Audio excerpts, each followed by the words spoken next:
Assalamu alaikum. You all may be seated. I'd like to thank you all. Come out and see and hear for yourself. And I hope today you'll go home much more enriched.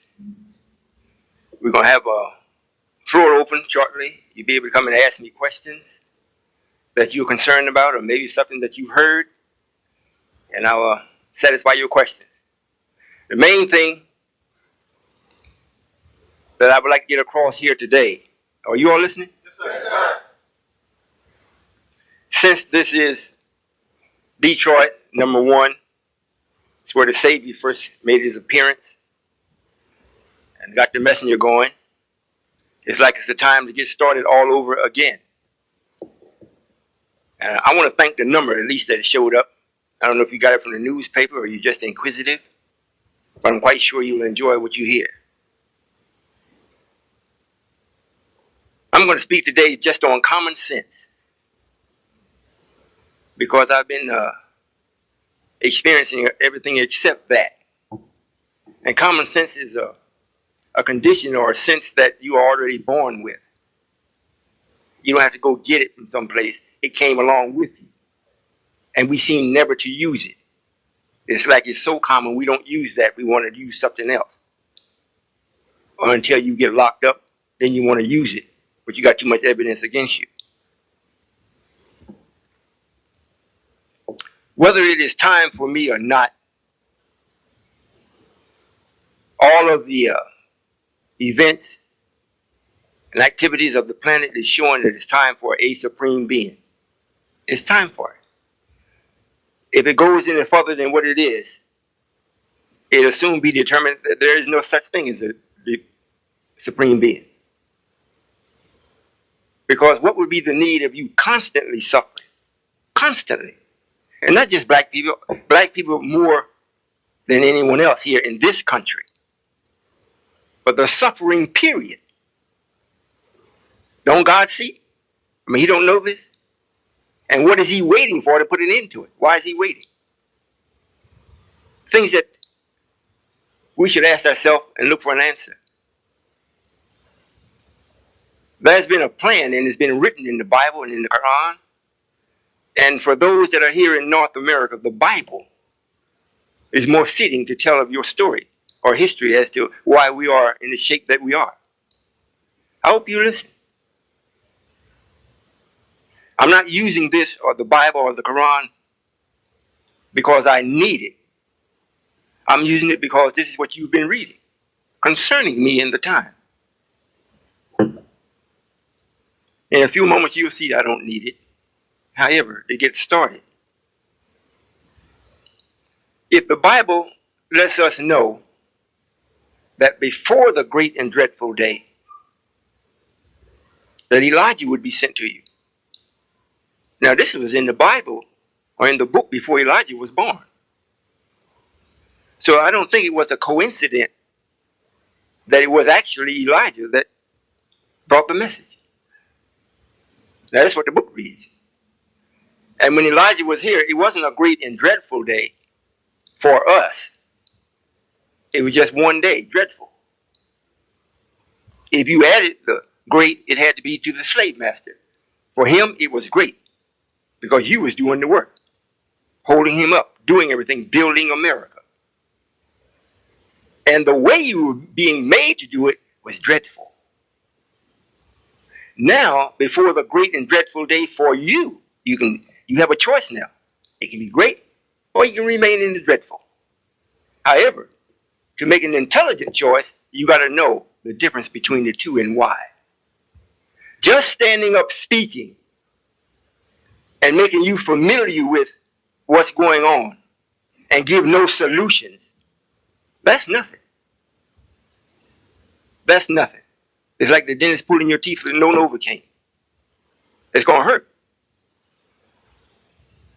So this is what you were experiencing today.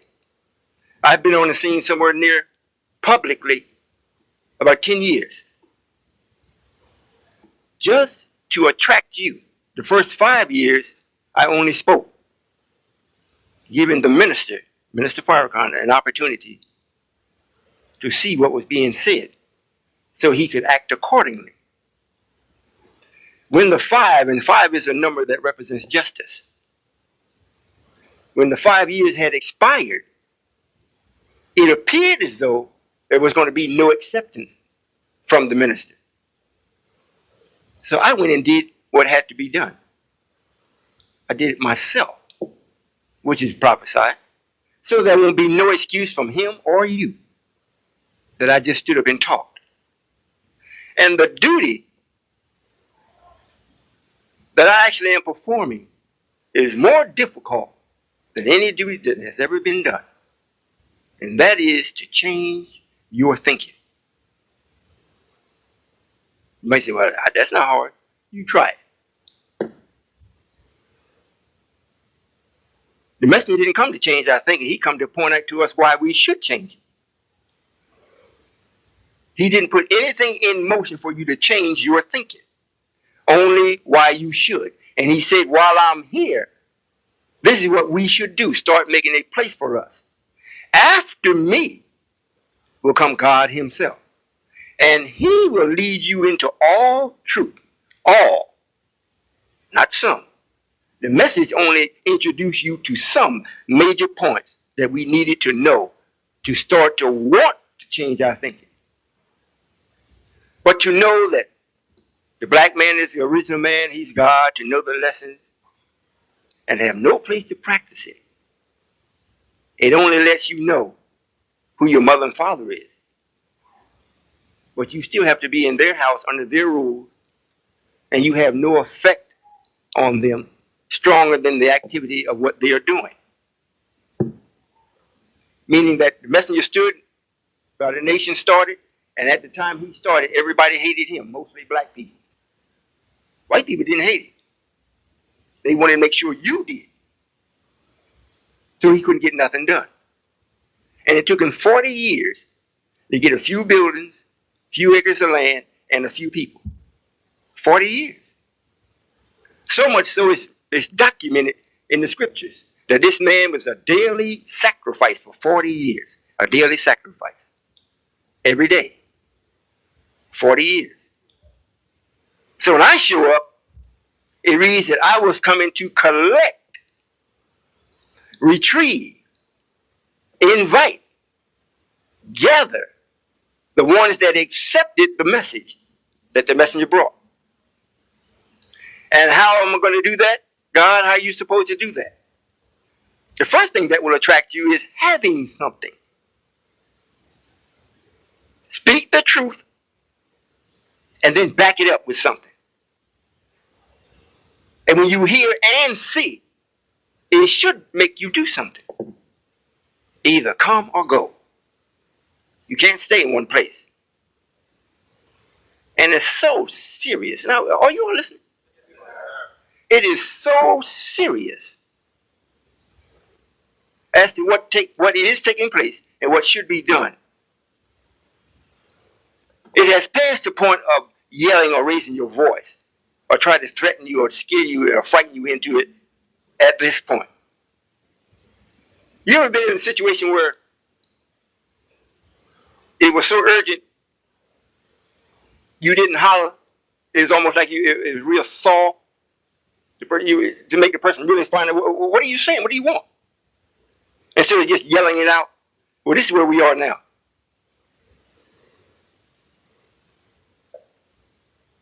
I hope you all are listening. It don't make no difference whether you believe I'm Allah or not. That don't make no difference. Matter of fact, belief don't make no difference. What counts is knowing. Now, there's a process to know. You got to get started on something that's real, something that's truthful. And you start exploring that and following that and developing that. It's going to lead you to another truth, another truth, another truth, and after a while you'll be submerged in truth. But nobody's teaching you this or providing a place for you to actually do it. To change the thinking of the black man, bringing him into what he's supposed to be, what the message says that you are God. And you are. But you're a dead God. And while you're being woke up, you got all kinds of ideas that you think what God's supposed to be. And you can't find it no place where God is not a man. Can't find it. You may hear, well, he's a spirit. Well, what produces spirit? They don't produce itself. You may say, well, God is white. Jesus is white. You can't support that. That cannot be supported. You can't prove it. Just for the mere makeup of us and them. And we didn't come from no curse from Ham. So now, if God knows what condition you're in because he permitted it, he should know what he's got to do to get you out. And the thing of it is not that I'm going to make you. This is a volunteer thing. Since you got negative in you and you got positive. So now you have a choice which way you want to go. You either want to right. If you want to go wrong, you go wrong. But then there's a reward for both decisions. Right? It means that you work and learn while you're working. Experience is your best teacher. Wrong? You already know what that is. It's just the punishment for it is just going to increase. Especially after you know certain things. So here in Detroit, if you always, according to what the lessons read and indicate, Master Farad Muhammad, or Allah in his person, had at least or named at least 25,000 people here in Detroit. So it should be saturated with the ones that knew him or grandchildren, children or grandchildren. However, you still hold on to things that I hear that's coming from you, as though Master Farad Muhammad was Allah, or he still is, and you're waiting for him to come back to do some kind of miraculous or some type of miracle. Can't find that written. Since everything in the Bible is prophecy, and quite a bit of the Quran is prophecy, right up to my actually coming, right up to me, I, the black man, the royal, the Allah in his own royal robe. Right up until the time I actually show up, it takes you right there to it. And it does not read in no scripture where the God came and then he's going to come back and work some kind of miracle. You don't read that. And those of you that is with the messenger, and you speak about Master Farad Muhammad, if you would understand during the time that the messenger started, there was a lot of things you didn't understand and were unable to understand. So he allowed you to think suggestively because he knew God was coming. And this way we would clear all of that suggestion. He always said, I give all praises due to Allah. We could stop right there if we wanted to. But the other part he added to it, who came in the person of. Most of you have not realized that as of yet.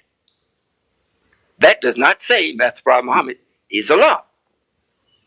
However, he gave praises to Allah, not Master Farad Muhammad. I give praises to Allah, who came in the person of Master Farad Muhammad. The most elementary English course will let you know we're talking about two different entities here. However, at the time, back in the 30s, to come out and say that, and then show his picture, or you see him, you look Caucasian.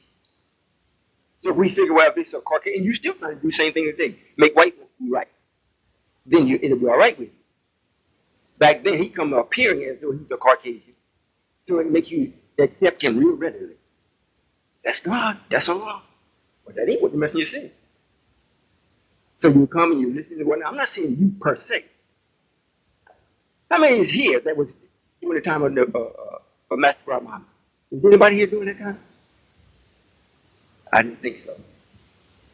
Some of you are still living. They still here in Detroit. They're going to have to ride with you. But when he showed up, they accepted because they thought he was white. But that's not what the lesson read. Who is the original man? The Asiatic black man. So that lets you think, well, God is, he's something else. He's not man. He's not even the original man. He's something else separate from that. Just common sense.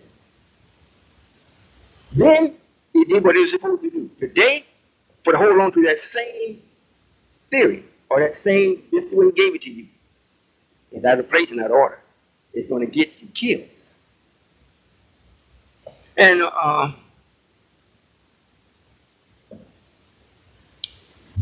the biggest problem that I always is confronted with is my identity. Not what I do. Everybody just say, well, what you're doing is fine. I don't see anything wrong with that.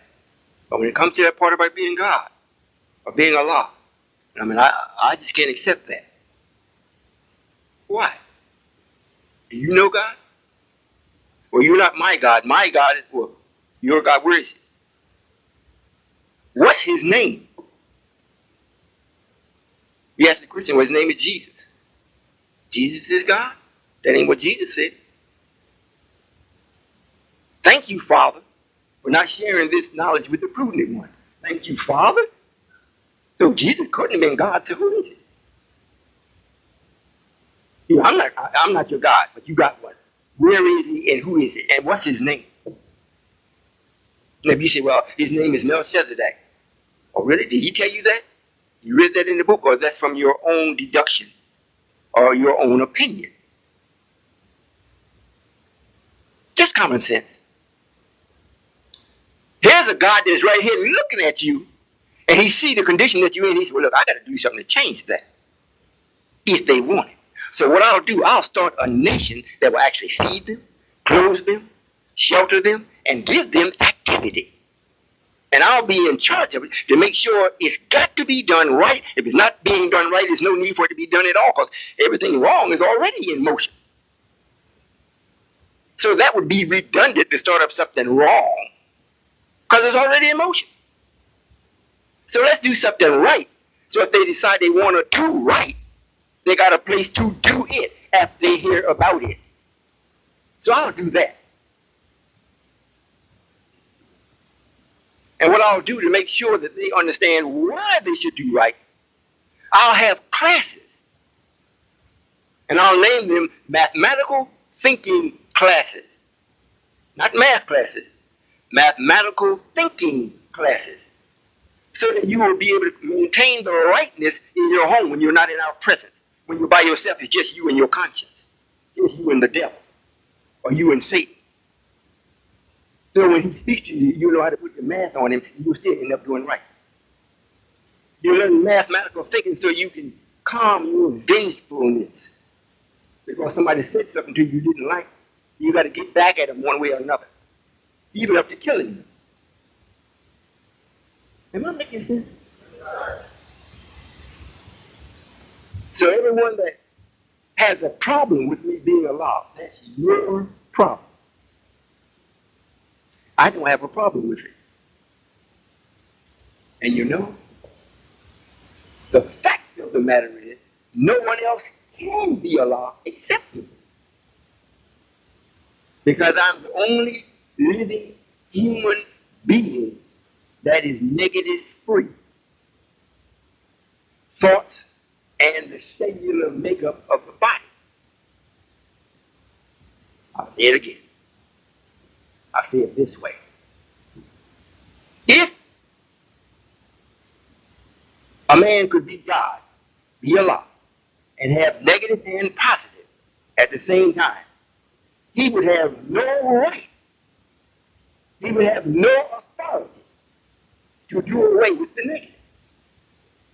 Because he got it. It's like I point my finger at you, but like they say, the other three is pointing back at me. I'm more wrong by trying to make you do something that I'm not doing. So if God is one, you figure what? That means they must be talking about he's one person. No. He is of one nature. So I can't do wrong. I can't even think of it to do it. I can see what you do. But there's no attraction for what you do or what the ruling people of this world is doing. I see. It don't attract me. So I can be alive all the time. If I take a nap, I'm still alive. I was taking a nap. If I'm up walking around, alive walking around. All the time. There is no one else.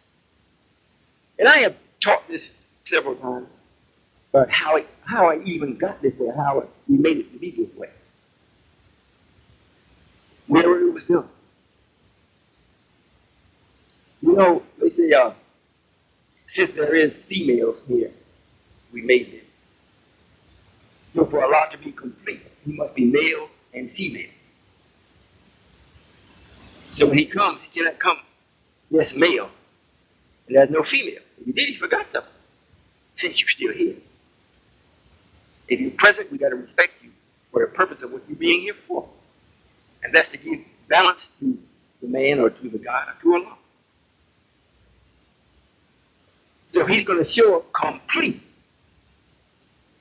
He got to show up male and female. The authority is the male.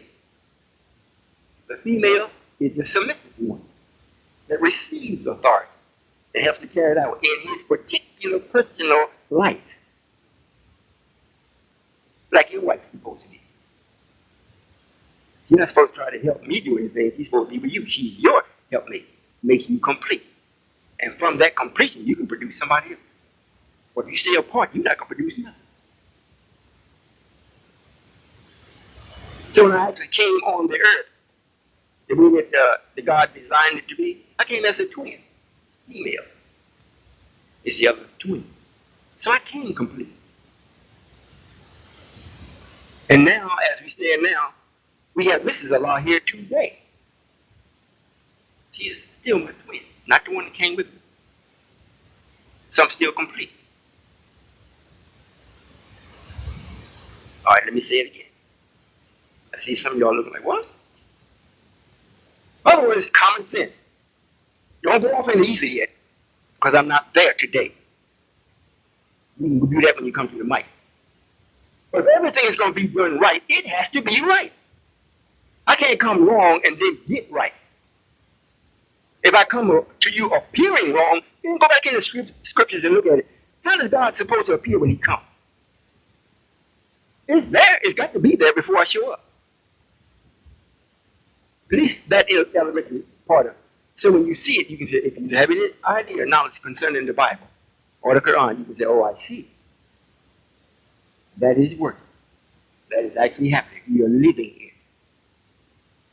And Solomon, why don't you have the nation as the one you got started? The nation of Islam. That's written also. If you read it in 1 King, it lets you know that Adonijah made his own self king. Solomon was to be king, but Adonijah made himself king. And I mean, he was going for it for a while. Had quite a few people. He had everybody except the mighty men that was with David, his father. Had everybody else. And everybody else that was with him looked at the mighty men that was with his father David as though they were crazy. You're not coming and take this. We got it now. You tell me we're not living it. Tell me we're not living it. Well, what was Solomon doing? He was still getting his family together, his house together. Then he started to deal with the mighty men of his father David. And in the process of doing that, the mighty men started to say, wait a minute. Weren't you supposed to be the one that David said is supposed to have the nation? Yes. Well, let's go to David and remind him that Solomon don't have the nation. Adonijah's got it. And he made himself king. So when they told David, David said, yes, Solomon is to be king. Not Adonijah. So they didn't say, well, now go tell Adonijah. David said, well, you take Solomon. We'll put him on my mule and anoint him king. Now he's telling this to the mighty men. He didn't say not one word to Adonijah or anyone that's in the nation. Are you listening? Because you live in it. It's important for you. Because I don't play. I mean, I really don't play. I'm very humorous, but I don't play. I'm very humorous. However, there's no play. For real. So since we're living this, I asked the brother today, I said, well, you speak to any of the ministers' people? Yes, sir, Father, I spoke to them. They said they heard about you, they know about you and everything, but they're not coming. Okay. Maybe it's good they don't. Might be a whole lot more peaceful. Since I'm God and I'm looking at this, I'm seeing it. And what I'm seeing is for someone to say they're not going to come to life, that's like being in a mother's womb and say, I'm not going to be born. Well, fine. You know what's waiting for you? Death in the womb. You're not going to just stay in there and live. Is that right, sisters? If you don't come out, you're going to die there and be taken out. If the mother don't allow it, the mother's going to die with the child. It's the same thing if the child is born. Each one of you all were born. There's an afterbirth that comes along with you or behind you after the birth. Even that's got to come out. If it don't, it's going to kill the mother. So the nation is almost like an afterbirth. After it was born, and the messenger said the nation will fall, it didn't fall while he was there. It fell after he left. Well, listen. After he left. So he didn't cause it to fall. Who caused it to fall? You see, well, Wallace did. Well, where was the minister? I think he was right there with you. So now we're witnessing the afterbirth. You might say, well, I don't like this, but hey, this is not done based on what you like or don't like. It's based on what is.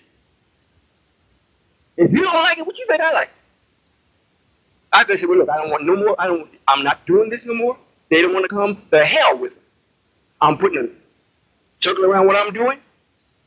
If they don't come in, those that are with me, they'll only be the ones that will go with me. Go with me. I'm not going to stay here in this poor part of the planet. I'm not staying here. And that is written also. I only come to get you if you want to go. So there's a time period set. Like you going to catch the bus or the plane or the train. They say, well, be here so and so time. If you're not there, they don't wait for you. They take the ones that did come. When I was flying on the plane, I've been on the plane with 3 people on the plane. I said, man, the plane had to take off. Am I making sense?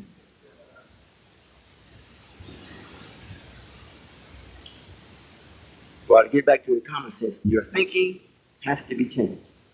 And it can only be changed from the man that is the right thinking. This way you will see. You can come and participate as long as you like. We have a banking system set up. For those that have money and don't trust it, but you think it's right, you can put money in the banking system. Nobody else has this. If you gave it to the nation, you just gave. You don't come back with no slips and look, I need to withdraw. They look at you, what? I need to turn you upside down and see if you got any money left in your pocket. Oh, that's true. That's true. Aaron made the golden calf, and he's still trying to get it. But he's killed the calf. It's hard to find the calf on the street with the papers anymore. He done raped you.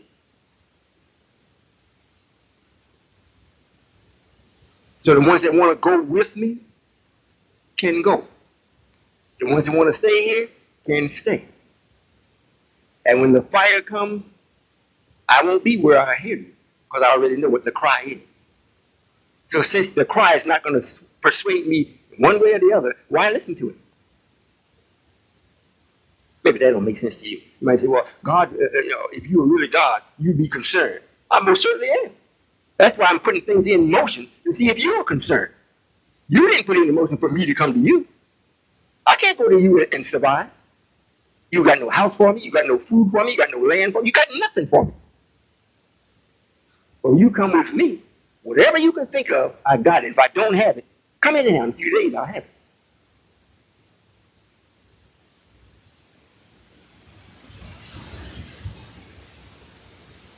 This making any sense? All right, now, if we want to get into any of the spiritual, you want to find out something that you want to know, I would suggest that you do first what the brother said. Just be respectful. And when you come, the reason what will make it real good that I'll make it known that I know that I'm Allah. If you would take just a bit of that, this well maybe he is. Then when you come to the mic, it may help you to be respectful and design your language in such a way you get what you're asking and kept the respect at the same time. You know, it's like saying, yes, sir, and no, sir. You ask the question. If the answer is yes, yes, that's the answer. But there's no respect there. In this world, they don't want you to say yes, sir, and no, they don't want that. But then go into service where things are supposed to be done right. And they tell right away, as soon as you stop saying it, this person is a candidate for wrong. But since you live in the wrong world all the time, you say yes, sir. You don't say sir to me. I'm not old. They equate that as being old. But that's not what it is. Yes answers the question. Sir is the respect. I'm Allah. You don't know I'm not. So it would be best that you come up and say, I don't believe that, sir. However, this is my question. I can understand that. But if you come up, like was it the last meeting we went to? Was close to it. Brother came up and he wanted me to make an earthquake, make it rain. Yeah, how many people seen what is it, Oh God? George Bernard, I don't know if you, everything he asked you to do, he did it right on him. He wanted it to rain right in the car on him. And that's true. For someone to ask me to, well, let me see you make an earthquake. Well, why would you, what do you think earthquake is just going to, and he wanted it right there in New York. He said, I want you to do it right here in New York. And you know how many people in New York that maybe don't know yet? But I'm supposed to do it to please him. And however, he's supposed to be very wise. He just read all the literature. He read the Quran back and forth. He got it on the net. And don't it read in the Quran, you know, when people ask you to do that, when it's done, they still don't believe. You see? So things that you would want to ask me that you should ask, I'm already doing. Father, do you have something for me to do? Most certainly. What is it? What do you want to do? I want to be a carpenter. Come on. I want to be a scientist. Come on. I want to be a good man. Come on. I want to be a lazy bum. Don't have nothing for you to do.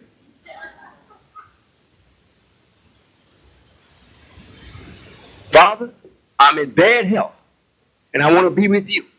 I'm not capable of being with you at this time. What must I do? Call the doctor. Here's the number. Someone said, our doctor. Call that doctor. And if you're truly, truly willing to be right, and that you're too far for that doctor, then I'm the doctor's doctor. If you get past me, well, then, hey, it's all over with. I said I was human. However, it's true. So you asked yourself, with your little common sense I asked us to use, who else is doing this? And I don't mean like Warwick Dean comes and says, well, look, wait, we got the Muslim, what is in the West, but then everybody start going on their own. The temples are on their own. If you got a business, it's on your own, you know, just something you've done. As though you're so powerful, you can do this and stay afloat. Black people got a lot of ideas how to get things going. But what you always miss is that whatever you can think of, Whitey's already thought of it, tried it, know what will work, what won't work, know how to stop it, know how to let it go. You know all that. So whenever he wants to stop you, just push the button, you stop. You know why? Because you don't have nobody else. Most of you that are adults, if you have children that's coming into manhood or coming into womanhood, they don't want to work in your business. So they don't even help you. You go to the bank, and in your mind, you got a real good idea, you know it's going to work and whatnot, and the bank said no. Now you're mad with the bank. But you have nobody to support you, nobody.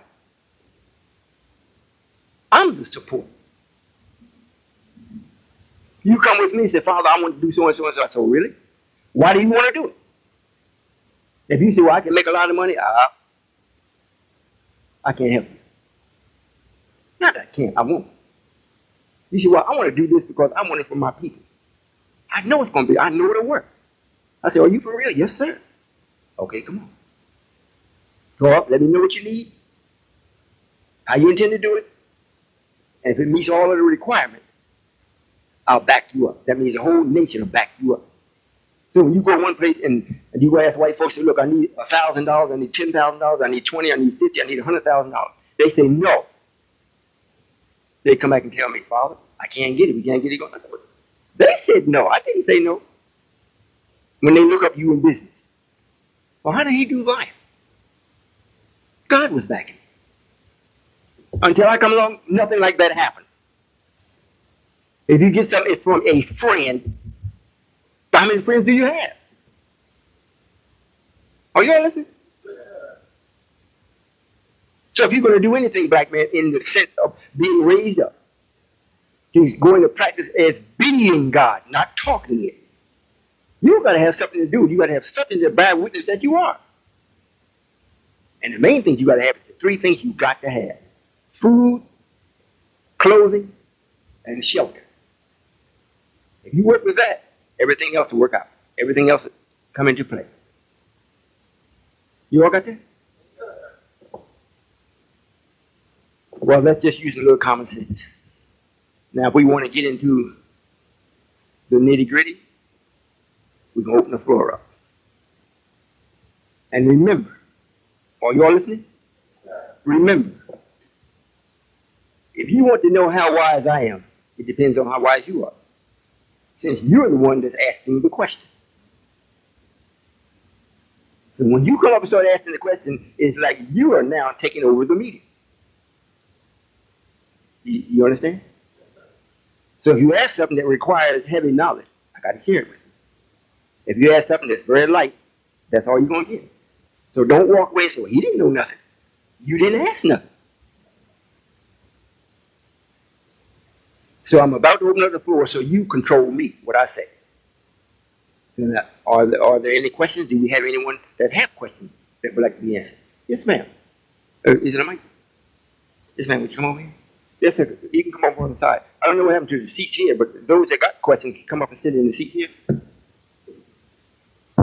Thank you. Assalamu alaikum, Father. Walaikum salam. You mentioned the great and dreadful day. Is that the same day that's mentioned in Revelation, talking about God for the destruction? Yes, ma'am. And also, what would be the catalyst that will set the destruction in motion? Well, it's already in motion. When you mean, I'm thinking you mean where it's going to be pronounced. Yes, sir. Well, the refusal of this to let the black man go, and the refusal of the black man to accept it. You know, there's a certain period of time that is natural that I will wait. After that period has expired, everything that you had that's natural, I had. You got it from me, not in this particular body, but in the scheme of things. So if you get angry, if I never got angry, you couldn't. If you got happy, if I never got happy, you couldn't. So after the time has expired, and you're going to still stand in my face as though you are God that's greater than God, and tell me what you're going to do, what you're not going to do, I'm going to say, all right, well, then taste this. And it's going to start happening. And it's happening across the world, but I didn't come after the world governments. I came after the black man in North America. I didn't come after it in the Caribbean. I didn't come after it in Africa. Here in North America. That's what I came after. And for him to stand up and act as though, well, yeah, I understand what you're saying, but hey, the heck with you. You ain't my God. Okay. When I bring about the condition, you're going to call on God, so you call on the one you say yours. You call on him, CPI. So everybody's going to see it. Just like it reads, every knee is going to bend, and every tongue. It didn't say black man. Every tongue is going to confess. Not that Allah is God. They're going to say, I, Allah, am God. You're going to confess it if you live. And if I get angry with you, I'll hold death back from you just so you can experience what torment really is. What it really is. Not what you have been looking at from Hollywood. That's fairy tale. Don't exist. But I got some real things. You know, just, you ever heard a tornado come by you? Just hear it. And when it goes around and starts touching your nature, one thing comes up in the black man. He's not a daredevil. When you hear that kind of force and you can't control it, and there's no getting out of it, you'll call on God. And you're not going to say, my God. However, I'm here long. I'm going to be here long enough for you to properly identify who the God is. That's when it's going to happen. And if you want me to give you a time, it will be maybe in a few short years, if that long. Because I'm just getting ready to get known. However, I'm going to rebuild the nation, and it's going to be extremely quick. Bam, I got it going. Extremely quick. You will look one day, black man, they got nothing. Next day, you look, he got everything. Then you can be saying, well, how did that happen? I was talking to you all along, but no, you got enough time. You'll go through the dance. You'll chase that woman that you ain't gonna never marry. Because most of you, if you get married, you stay married 3 or 4 months, and so you're still doing things that that produces nothing. I'm doing something that produces everything. So that's when it's going to be seen. So I'm giving the man a couple more days, and then once the removal of Minister Lewis in the Nation of Islam, it's not going to be hard at all. You might have some mad people for 2 or 3 days, but heck, my son get mad at me every once in a while. Yeah, okay, son. All he can do is get mad. He can't do nothing else. Just like y'all, the best you can do is get mad. Can't do nothing else. Isn't that wonderful? And I'm gonna make you just like me. Just like me. If that answers your question. Yes, ma'am. Assalamu alaikum. Walaikum salam. My name is Rakia Shabazz, and I happened to hear about you listening to 88.1, and I thought it would please me to come out and see exactly what the nature of the nation of the United Nations of Islam is about. Because I'm one of those inquisitive people, and since I've been a part of Islam or a Muslim since 1959 as a kid, I thought I would come and see what you had to offer, because for me, I'm about nation building. And everything else that I've been intrigued with or have been a part of have not set up the dynamics of what a nation building process would be. The only people that I know that's in this city that I would consider per se that had actually did some sort of a nation building would be the Shrine of the Black Madonna, because they had all the political, the economics, and the spiritual attributes together, and they have their building and certain other things. But I've had people that I have followed in regards to their ideology, such as Dr. John Henry Clark, who made it clear to Africans in the North Americas as well as in Africa that if we did not own or have any inclination of making our clothing, doing our food, that we would be a dead nation, because we had not rectified with ourselves in providing those products for ourselves. He made it clear that we didn't make our own underwear. We didn't do any of those things. So I'm here because I'm a woman that have quite a bit of clarity, have did everything in this North America, including having my children here that have produced grandchildren who I am still a part of their lives, and hoping and bringing them into the entrepreneurs and the African self, bring them to themselves. And I heard some things. Well, when they were asking, when the young man that brought you on, he didn't seem to recognize women, and because he said how many people in here who were in Islam, and I noticed because I'm very observant. He looked at the men. He said, "I see there's quite a few," and I raised my hand. He had never looked over there, but I would like to let you know that I have been practicing Islam because I understand what Islam means. It's not a march.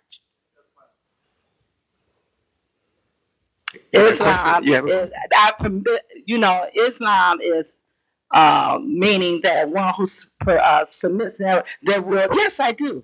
I wanted to ask you a question in regards to how do women play a part in it, and especially a woman as myself who Now have this is that have property, all who right. have their own, who have already built things for I their understand. nation I within understand. their children. I understand. Okay. This is what is expected of anyone. If you have something, the first thing you're gonna do, you're gonna have to investigate this, see if this is your cup of tea. And if it is, then you move accordingly. There is no restriction set up for the sisters other than they can't be a man. Other than that, you can be whatever you can be. So if you have this, am I being heard? If you have land, if you have grandchildren, if they are, and the question was already asked, what will you give to see this day? And the answer was given for you. I will give all that I have and all that is within my power. If you got land and this is your cup of tea, offer it. If you got money and this is your cup of tea, offer it. Do something productive with it. Now, we can draw up all kind of contracts. You can say, well, look, here's my 50 acres and here's my 1,000 acres. Now, if you all are not growing things that's going to actually help the people, put it in a contract. I immediately get it back. With interest if you want to. If we agree to it, if we sign it, we got to keep our word. So there is no fixed thing. In other words, since we are building a nation, everything that a nation is required to have as a nation, we must either produce it or get it. So if it's you and you like what you, if you investigate, you like what you see, you like what we're doing, then you come and lend your knowledge. If you don't want to do anything and you got a lot of knowledge, just lend the knowledge, like you told the brother. Look, hey, you separated the brothers and the sisters. Why you just look at the brother? I'm quite sure he can answer it, but I'm saying, you made the question, so there's an answer for it. So if he don't know, and you got the knowledge, you say, well, look, yeah, I like to come in so I can straighten them brothers out. Well, and one other thing, at this time, I'm getting ready to exodus out of the North Americas. I mean, I know that everyone. Where are you going? I'm going to Africa, and I'm already building there. The other thing is that I noticed that it's almost like with our people, we have this romanticism thing with chicken and North America. And my thing is that I've done everything that I could possibly do in North America. I don't want to give it no more. I'm going home, where my ancestors came from, and that's where I'm at. I did everything I can do. There's nothing else I want to give to North America. Well, nothing. Giving to your own nothing. Wait a minute, giving to your own self. It's not given to North America. North America is just your location, according to the continent. I'm in North America. However, I don't care where you go, you got to do something for self. And when you get back in Africa, if you go to the right part, you're going to find us already there. We already there doing business. Just like yes, ma'am, we in Ghana? No, ma'am, not yet.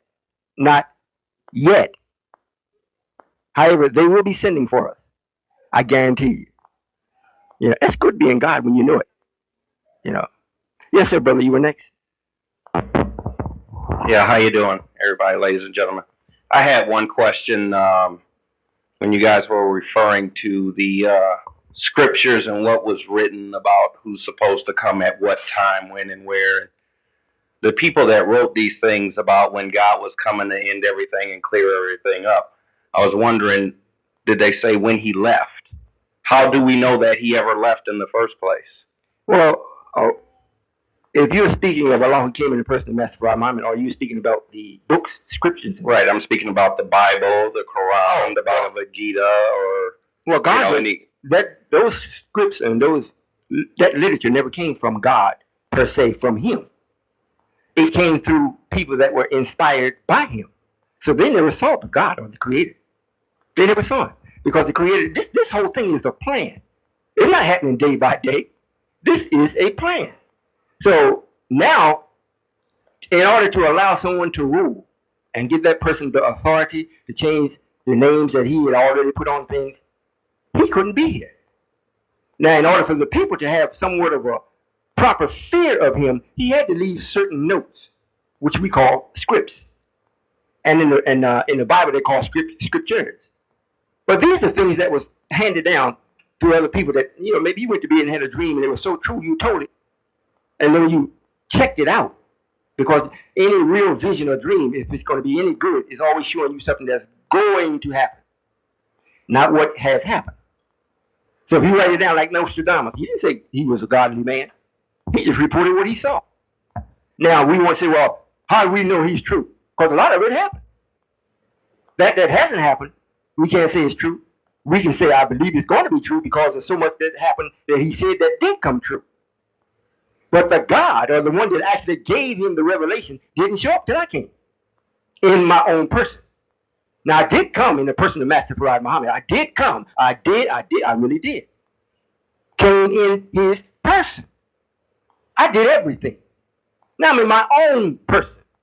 And the reason why I didn't stay in Master Farad Muhammad's person, he didn't have, or the body that was his, did not have the power to answer to things that I would have done. It'd be the same thing, if I got 50 people, I want to take them someplace, and I show up in a Volkswagen. It ain't going to happen. Even to get on top of it, it's not going to happen. But it's still transportation. So in order for me to accomplish what has to be done at this time, the body has to be capable to respond to the entity that's in it. You're talking about power. You're talking about real power. Anytime you come up on anything that's all positive, now you listen, black man and woman. If you come up on something that's all positive, there is no way to measure it. Can't measure it. Because there ain't no end to it. And if I'm saying I am the person, the one, that is all positive. So ain't no end to me. It's no way to measure what I can do. So in order for that to have any type of merit or truth to it, the body or the flesh got to be in accord with that type of power. So I couldn't stay in Master Farad Muhammad. However, we didn't do him wrong because we made him a master before I came in. So when I left him and took my own body, nobody would know it unless he told him because he was already a master. That's how much we respected him. Now I'm in my own body. And this is the first time that your eyes or anyone else's eyes on this planet for the last 72 trillion years has actually seen God himself. Allah. They have not seen him. He's been absent for 72 trillion years and I'm not that one. However, what I'm doing is making it possible for him to return. I am the new. Did you get that? New. I'm not different. New. Allah. I'm Allah. This is why the messenger said, this Allah chose you, black man. Common sense. Chose you. If it was him, he can't choose you. You already belong. You're him.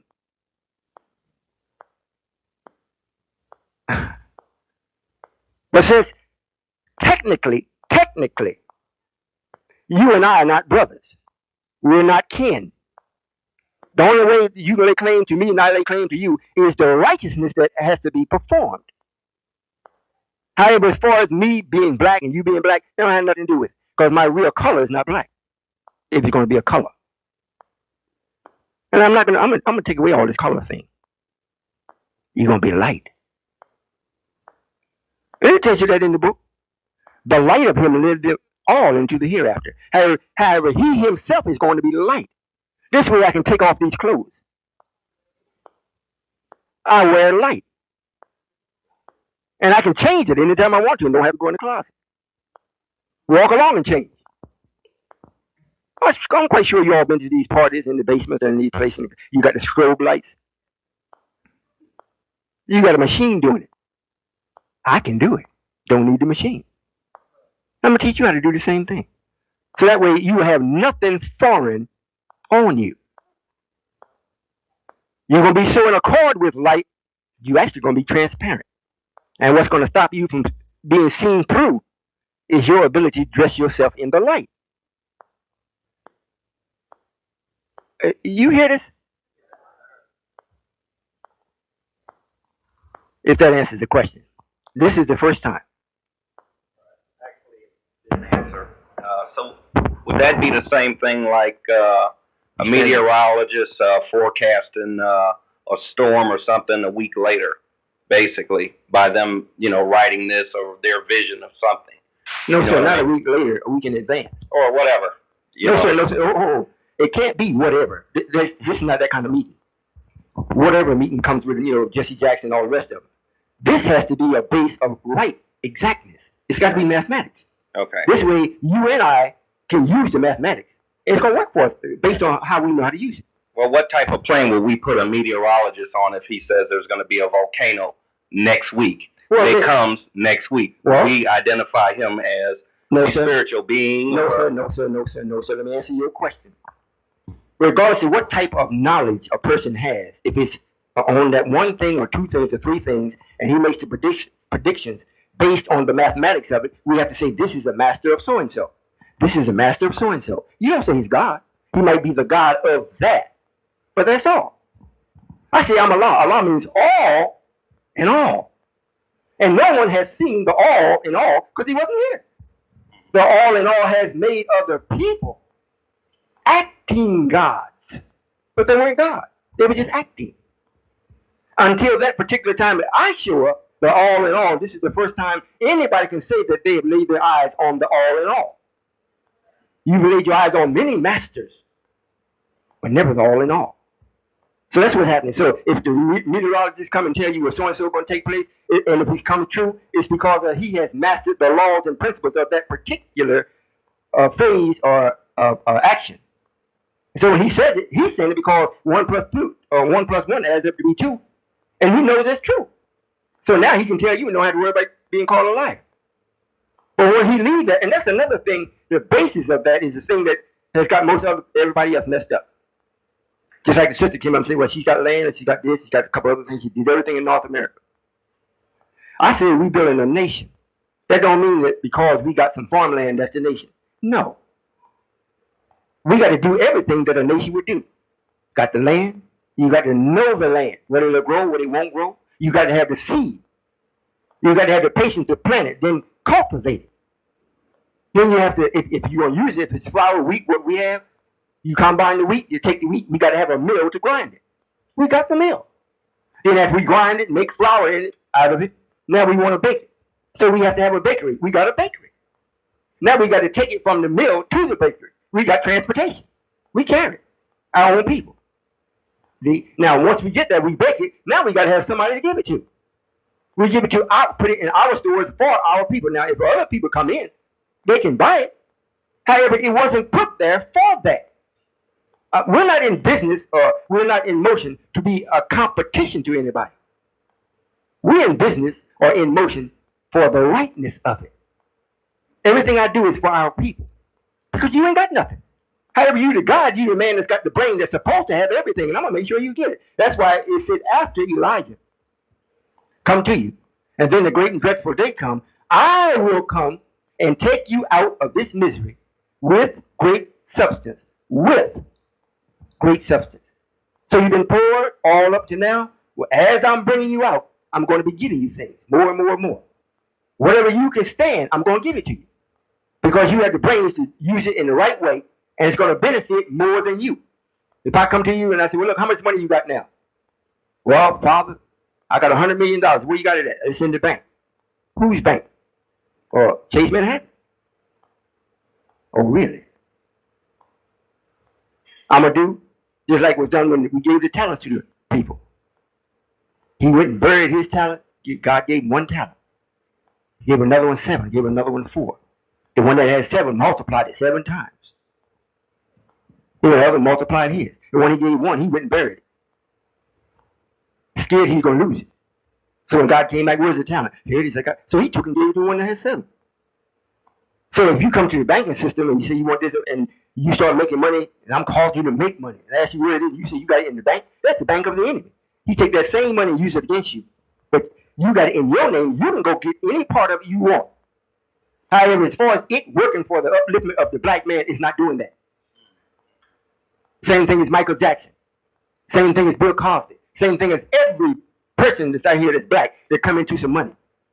They make sure when you come into it, you're dumb. So dumb you don't know how to use it, so they'll use it for you, and it's against you. So if you come with me, if you got $1 million, I'm gonna make sure you have more than that. However, I'm also gonna make sure you're doing the right way with what you got. If not, since I'm God, I'm gonna put something in motion. You can come say, Father, I don't know what happened. I lost it all. I'm gonna say, good. Now maybe you'll wake up. We're not building no nation to impress nobody. This nation is being built out of necessity. In order for us to stand before our sons, little children, and they see us as men, you've got to have something. They can't see you getting up early in the morning, cussing. Damn it, I won't get this job. I'm sick of it. But you got to go because you got to feed them. You got to clothe them. They see this. As opposed to getting up and they see you, Dad, where you going? Well, son, I'm going to take care of so-and-so today. Matter of fact, why don't your mother dress you up? I'll take you with me. I can go for you. Come on. He's a real man. He's in charge of his destiny. He don't have to answer to no one else. If you answer to anything in the United Nations of Islam, you answer to the laws and principles of it. You don't answer to the person. Once you start going to the person, you lose it. That's why certainly it said, no big eyes, no little U's. That's where you find it right here. Yes, sir. Next question. You understand? Yeah, thank you. Yes, sir. I can sit and ask you questions all day, but well, go ahead. Yes, sir, brother. I have a few questions, sir. Yes, sir. In regards to the history of Master Farrar Muhammad, now I've been told a lot of different stories. I've been trying to just put them together, but seeing that you were in Master Farrar Muhammad, my word, that correct? Yes, sir. Okay, then maybe I need to ask you. When you were answering this question, when you were answering the sister question, you made mention that, I'm sorry, it was this brother here question. You made mention that you could not do. There was a certain, you were saying something to the fact that there was a limit to the power that you could exercise while you were in Master Farrar Muhammad's body. Am I saying that correctly? Yes, sir. Okay, because of his body. Yes, sir. Okay. Is that due to, and I'm also asking you, is this true? Yes, sir. Is that due to Master Farrar Muhammad's father going to copulate? Yeah, I understand. Copulate with a Caucasian woman in the caves. Can you hear me? Yes, sir. You on? In the caves. Okay. So therefore, was it because of that? Because of the body that was produced? Yes, sir. The body had been made weak. As a matter of fact, the scripture styles it as being colored, dyed garments. His mother is what dyed his garment. In other words, it gave him limitations that was not befitting for it to be a full-fledged God. So the closer he could get to being God is master. However, that was part of the plan. It wasn't something of his choice. His father had already known what to do. And he didn't go to get somebody out of the cave, and calculate with someone in the cave. So he went on the mountain and got her. In other words, the language, it makes it more divinely. You figure you would get somebody out of the cave like you went and got a beast. But she wasn't. She was pretty refined. So, he came up with the plan of, we did come up with the plan of actually producing this dyed garment. So we also came up with the person that was going to be a part of it. So we didn't allow her to be a beast. We got the best and gave it to the best. Came out with a master. My second question is, I've been traveling with the Moorish Science Temple of America. Okay. Mainly for the purpose of doing something. I just want to just do something. There are, from what I've seen on the internet with UNOI, and even with some of the brothers that's in our fold, the MST of A doesn't have as much motion, or nowhere near as much motion as the UNOI. Yes, sir. But when you speak, when you first came out, you first started talking, you made mention that you could be Christian, you can be, well, you said, but really you said you could be Christian, and still participate in the building or the things that you have put in motion. Yes, sir. Am I understanding that correctly? Am I understanding it like this here, that it doesn't really matter what your quote unquote religious affiliation is, Right. that all is welcome to come and help build Yes, sir. what you're building? Yes, sir. And I just want to just make sure I understand just a part of the plan right. Yes, sir. Is the purpose behind that? Is the purpose behind us coming to help work? Well, let me rephrase that. Us coming to put in work in the right. Is the purpose for that to train? Is it like a training, or is it a spiritual or mental or? No, sir. It's not for training. Black men are never trained unless they're trained to serve white folks. That's training. However, with us, I teach you. And it's best to be taught while you're in motion. When you're sitting down, you get tired and bored after a while. I don't care how heavy the knowledge is. However, once you get up and get into motion, then everything that you're putting in motion is stemming from your thinking or from what you have been caused to think from someone else. So the learning is much more in-depth, much more thorough while you're in motion. And the reason why that everyone can be a part of this, because I or no one else, is to deny someone that want to be right. We can't say, well, nope, you're a Caucasian, you're the devil, so you can't come. No, sir. It's written in Scripture that even the devil, or even the jinn, helped Solomon. And in our lessons, it said approximately 3 million. That's more than 144,000. 3 million of them came and helped. So what this is, I actually am Allah. So I don't fear white folks. I don't fear Chinese. I don't fear Japanese. I don't fear the Indians. And I don't fear black people. So the only thing that I have to do if I'm going to be God, lay the table out and let you decide whether you want to come or not. The color don't make no difference. Where the color comes in, I'm to expect more from you than others. You're supposed to do it from nature. They do it from their own will. That's all. And you are the base, the original man. That means you're supposed to know more, capable of knowing more than any other man that's not original. Because you're everybody else's father. So when the God actually comes up, the all in all actually comes before you and says, look, black man, this is what's got to be done. Let's go. And you say, well, oh, okay. And to make sure that was the process, I raised up Elijah. So Elijah could at least get 144 people, 1,000 people, for me to actually talk with and get it going.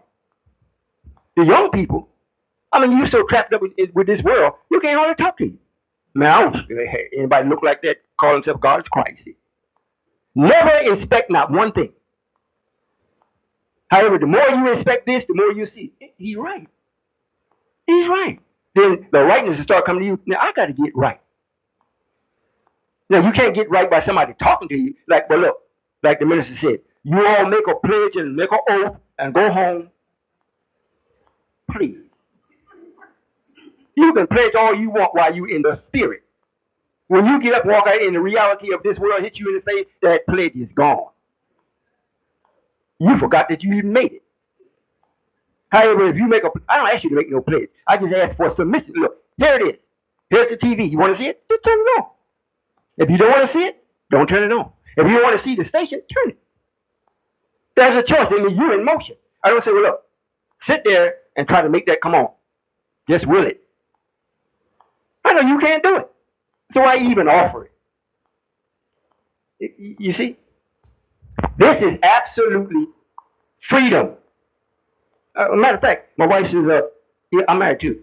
My wife says, don't you wear a red suit today? I said, I don't know. I'm not going to wear that suit unless I wear that tie that you made at the celebration. She said, okay. She went and made the tie even better than the ones before. So I put it on. I looked at me and I said, man, I look too feminine with this on. I ain't wearing this. But this represents, because we didn't have the flag to bring. Not that I forgot it. Or I don't know if it was forgotten. I'll just leave it like that. Somebody does know. However, since they didn't bring it, I thought I would come and ask the flag. You see? Thank you. Yes, sir. If you think of something else, real good. Are you learning anything from this? And like I say, I got plenty of things for you to participate in, if you will. And the only thing that people come and they look at it and if they don't want to do it, is because they don't want to be right. They don't want to change. You will have to change. If you come with us, you're going to have to change. Not instantly. If we see that you're serious, we most certainly will tolerate the change. But if we see that you just playing and you want to come in and take something out with you, then you're gonna have to go. But if you're serious, you come smoking, we give you a certain time to quit smoking.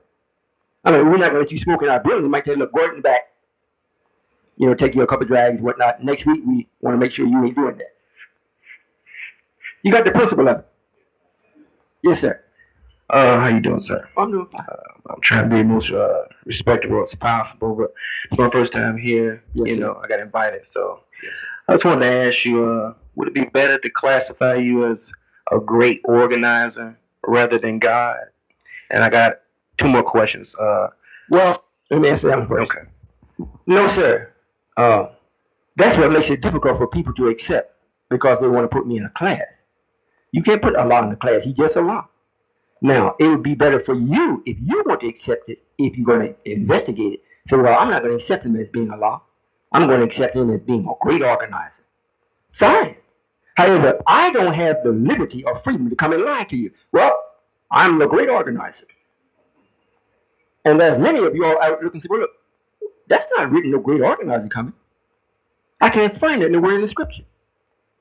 I can find in the last days, God himself would come. So if I come and say, well, I'm here, it's true, it's really me. Really is. Well, I don't accept that. I understand it. Now, when you say you don't understand it, it lets me know, like you said, this is my first time. Well, I should expect that. However, you're not supposed to remain that way. You got to learn. Things have got to change. Got to. Okay, my second question is, when you say that you're without negativity, does that mean you're claiming to be perfect or just without negativity? Yes, sir. As far as having the ability to do wrong, I have a built-in system against that. So it will make me perfect. So if I can only do right, and I keep living, I can only get to righter, and in a more magnified way. Just like it talks about in the prayer. For surely Allah, thou art praised and magnified in your midst. So if I keep working, I'm perfect. You're going to get real good. I mean, real good. And then I'm going to change you or kill death, and you be perfect with me. However, while we're doing it, and you learning, and you more learn, that means I'm being magnified right in your midst. Does that make sense? Okay. Okay, my last question is, do you claim to be God for black people or for all people? Here's where the use of common sense comes in. Allah cannot be God for some of the people. Just the title Allah says all in all. I'm the Allah for the rattlesnake. I'm the Allah for the Black Panther. I'm the Allah for the skunk. I'm the Allah for whoever. If there's life and potential of life, I'm the master of it. Period. So all life forms, that includes the highest form from the black man down to the Caucasian. I'm the Allah for them. Okay, got a little feedback for that. You say you are Allah for all people. I'm just wondering, why is the area of concentration the blackness? You know what I'm saying? Because equally balanced. Just like, no, sir, wait. You have to keep going. This is why. All this is told in our lesson. Who is the original man?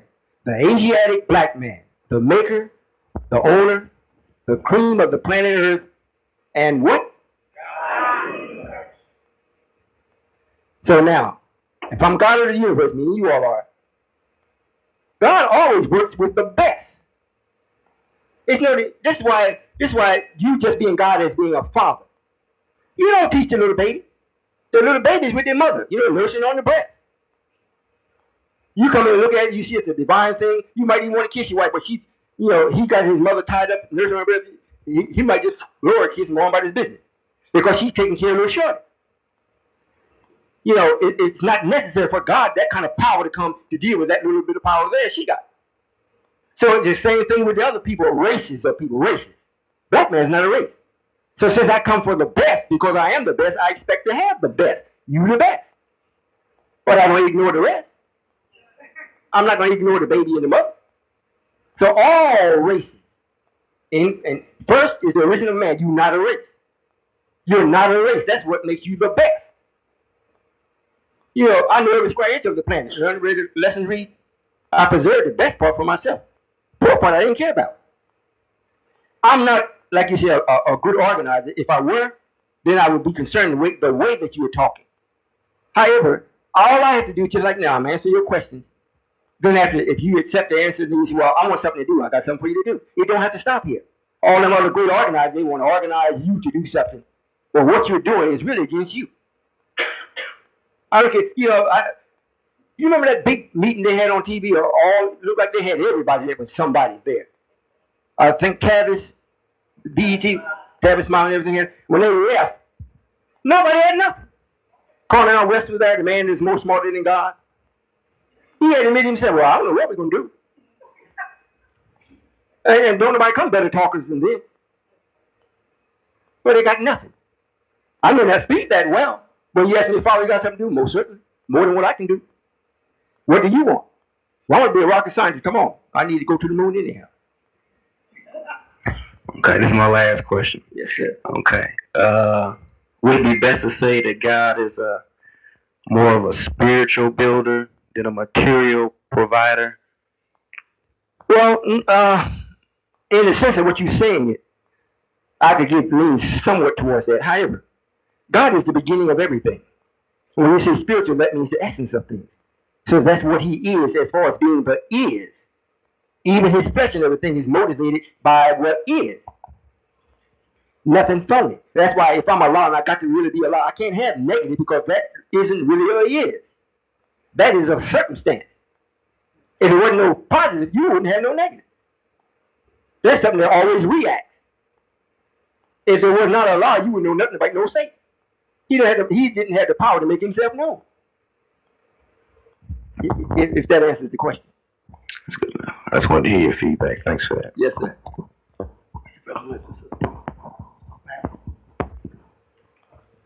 You learning anything? Well, if you don't learn anything other than I'm independent, learn that. And I want you to be just like me. Yes, ma'am. Good afternoon, everyone. I was also invited here, and I am a Christian. And in order to be a Christian, you must have faith in all that you do and all that you believe in. And I believe in the Bible. That's where my faith lies.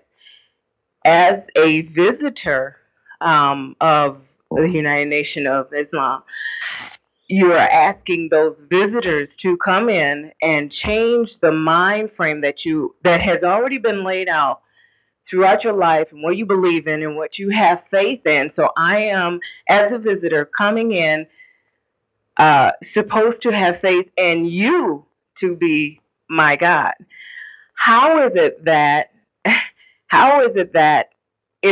I understand the programs that the United Nation of Islam, I understand what's going on and everything that you all are doing. I have been to the restaurants and I have been to the gas stations and I have been to the grocery stores in Kansas City, Kansas, my hometown. So I do realize that what you're doing, and I do know that it is a good thing, especially for the black men who have been considered a lost community. But what I'd like to know is, how is it that someone of my faith is expected to change? Is expected to change? Well, this is what takes place. There is a desert as far as for seeking for the real God in every religion. Because in no religion, I'm not there. The problem is all of the religion talks about a person. They want you to have faith because God is not there. When you know something, when you absolutely know it, you no longer have to have faith. You know. And when you know something, you no longer have to have thoughts or you think. You know. So the thing that has to take place as far as one changing their thinking is the delivery or practice of truth. If it is true, then it's incumbent upon the person to practice that truth, not what you believe. What you believe is what someone has fed you from childbirth. And it tells you this in the Bible. You know, all of you were born in sin. And then you were baptized in iniquity, meaning you were taught how to do it. So when it comes up about God, then the greatest sin that's taught on the planet is about God. And that's the biggest organism that's on the planet today is Christianity and Islam from the Eastern persuasion. That's the biggest thing. And they don't have the understanding. They got more truth than what the Christians do. But they still don't have it the way it's supposed to be at this time because they're not the people. We are. You are. However, the biggest trick for us as black people, since we couldn't see God, we couldn't hear it, we couldn't even speak of it, especially when we were brought here saved. So we had to develop our own language. And we had to develop faith out of what we were used to knowing. We knew it, but we had no way to prove it now. Because here's a man that is making everything that we know seem like they wasn't real. He's making me go against, and I can't go against it. For the first 60 years, he almost killed everybody to come over because we would not denounce our God. And this is the man that took the scripts that was given to him and changed the scripts, put it in a book, called it Bible, and Bible means built by, and it was built by the Caucasian. You know, it has a few words in it that is from God, and it has our story of us in it. However, the way it is told, it includes him along with us as being a part of receiving the hereafter when it comes. He put that part in. So when you coming up, you not knowing this, you're a little girl, and your nature calls for right, it calls for spiritual, and they give you this and teach you. You go to the church, coupled with what they're saying, they come with the music. You know, give you along with it, and the faith sinks in. I know because I felt it in my soul. But what you felt was hope. It wasn't real. And that's why the conditions never change. It gets worse. And when you go to a place where you see within a distance of about 4 or 5 blocks, you see 6 or 7 churches, it's almost in the slums. The fewer churches you see, the cleaner the place is. The more churches you see, the more decadent it is. Why is that? Because the reality of it is the people are living under a spell. So Satan is running rampant with it.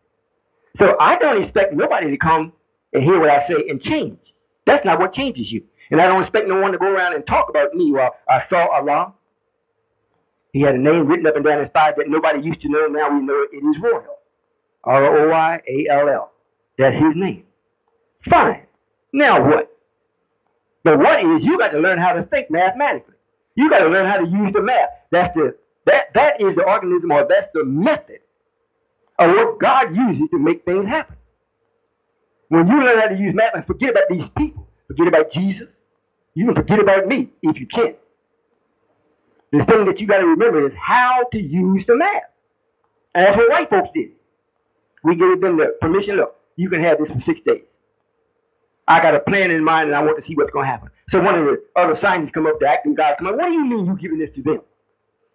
You know what? The only thing they're going to do is bring about mischief and bloodshed in the land. Why are you giving it to them? He said, because I know what you know not. And I don't have time right now to tell you the plan. However, it's my plan. I'm carrying it out. So go ahead. You be my vice chair. I want to watch you. Now, what can I do? You can do everything you want to do. Everything you want to do. I even give you the power to change the names. So go do it. You ain't got for 6 days. 7th day, I'm going to come put you to rest. So he already knew what was going to happen. If he was in doubt as to what white folks were going to do, he said, well, on the 7th day, I'll come.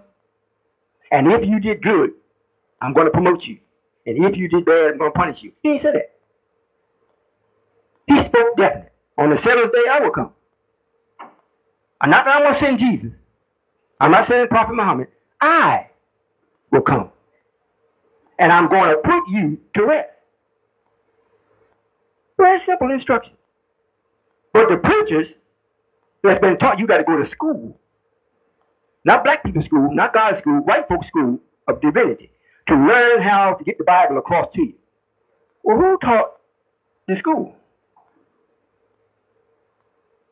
Another man. What was the purpose of him making sure that you can't even teach unless you got a license? Why you do that? If it's truly from God, you're going to step in and say, hold it, God. I got to give them a license, not you. So something is funny there. Unless God gave him permission to do that. My just in your talking, I came up with another question. You were referring to Farah Muhammad and his going off to the mountain and creating a being with a white woman. And he was, the only way I can put it is dismissed from his position because his non-purity of being a black man. Oh, no, ma'am. He wasn't. No. Let's get it right now. Yeah, because I'm not. I understand what you're asking. Well, in addition to that, because we're talking about the original black man is God. Right. And in all due respect to you, you say that you are choosing a body. You have come in the flesh. Okay. I don't believe today there is a such thing as a pure black man. We have all come here, and through the years, we can go back into our ancestry. I mean, over and over again, we are told, and not just by the white man, also by the black man, but that there is no pure black man. Well, I'm not talking about that type of purity. Okay. I didn't say whether I was mixed with white or whatnot. I didn't say that. I said I don't have no negative. That don't have nothing to do with color. No, that's not what I'm saying. Wait. This is what makes me pure. Okay. It's not the color of my skin or do I have any white genes. That's not what determines whether I'm pure or not. Not even Master Farad Muhammad. By him having the white genes made his body unable to carry out the power that would be needed for this. He couldn't do it. So we use what it was necessary for that time. He had enough power for that, but not for this. And it's understandable, since you and none of the Christian people ever met God, it's understandable that you believe the way you do. I'd be crazy to say, well, why you believe it? You've been fed that ever since, your mother's mother, like you said, you go back and you were fed that. 400 years of that. Now, if you want to know how and what makes me pure, that's another question. It may take a little while. However, I know exactly, mathematically, how that happened, and why it happened. So these are the things that you all don't know. You go by what has. And it's also written in the Bible. He did put it in there. God, he don't think the way you think. And you most certainly don't think the way he thinks. However, the thought that must be prevalent is his thought. Because he come to save the earth. If we don't do something about the current condition, the earth itself has a self-built-in mechanism to get rid of you. The earth itself does. So in order to get those that would want to be right, since it was God's plan for you to go through this, then the ones that really want to come out and be right, it wouldn't be right if God didn't come and make an opportunity for that to happen. So now I'm making the opportunity available for whoever. That's why I say it's a choice. You want to stay in Christianity, you stay in there until it's destroyed. If you want to, and it's not so much Islam, you want to come to Islam. If you just want to be God and a goddess, if you want to be a good mother, if you want to be a right sister, if you want to be a true believer, true. And the sister said a while ago, but she left out something when she was at the mic. She was saying that a Muslim is a person that submits himself entirely. She didn't finish it, but it means to do the will of Allah. But it's not a person. It is he who submits himself. Even you, as being a female, cannot submit. You can submit entirely, but your entirely is not enough to make things godly. That's why you only have a certain period of time to deal with your children. After a certain period of time, after 7 years, if the child is alert, it's to learn everything you know. And in the next 3 years, he's going to be trying it. He's going to say, yep, that's right, Mama, right, that's right, that's right. And then when it comes to the 11th year, okay, Dad, now I'm ready for you. 1 and 1. You 1 and I'm 1. Because I don't learn what Mom got and what you got. You see? So these things we have not been taught, and I understand it because nobody could teach it but me. A lot of things white folks could teach, but they won't because it's against their existence. They know they're going to go, but what will give them a little pleasure is see you come with them. Then this way, well, I couldn't kill him. Well, look, God, I got some of you people with me, ha, ha, ha. So he can mock me. But it's hard to mock me because I understand why. You may get a good feeling, but I'm looking, hey, everybody went with you. I didn't want them. Thank you for taking them. You see?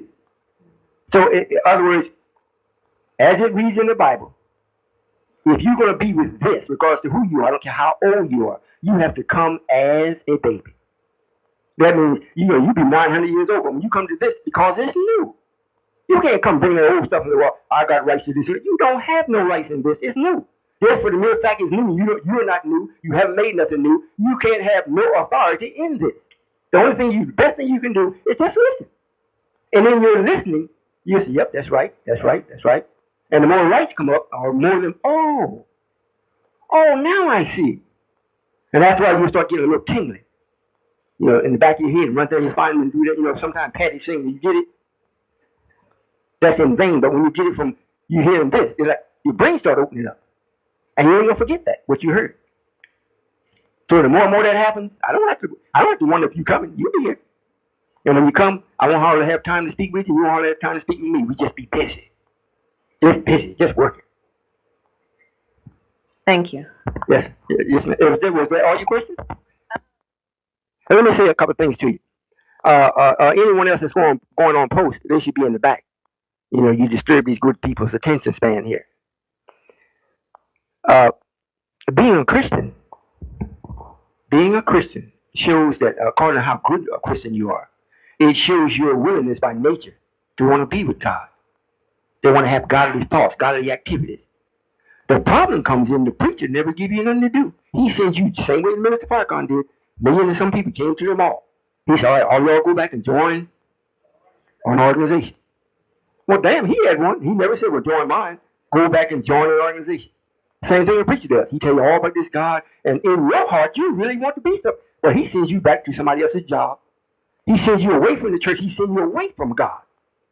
Now, you got to go out there and fight all week until next Sunday, unless you just a fanatic. You got Monday, Tuesday, Wednesday, and then you're really in bad shape. With me, when you come to the truth, since it is time for the truth, when you leave from the truth, you take it with you.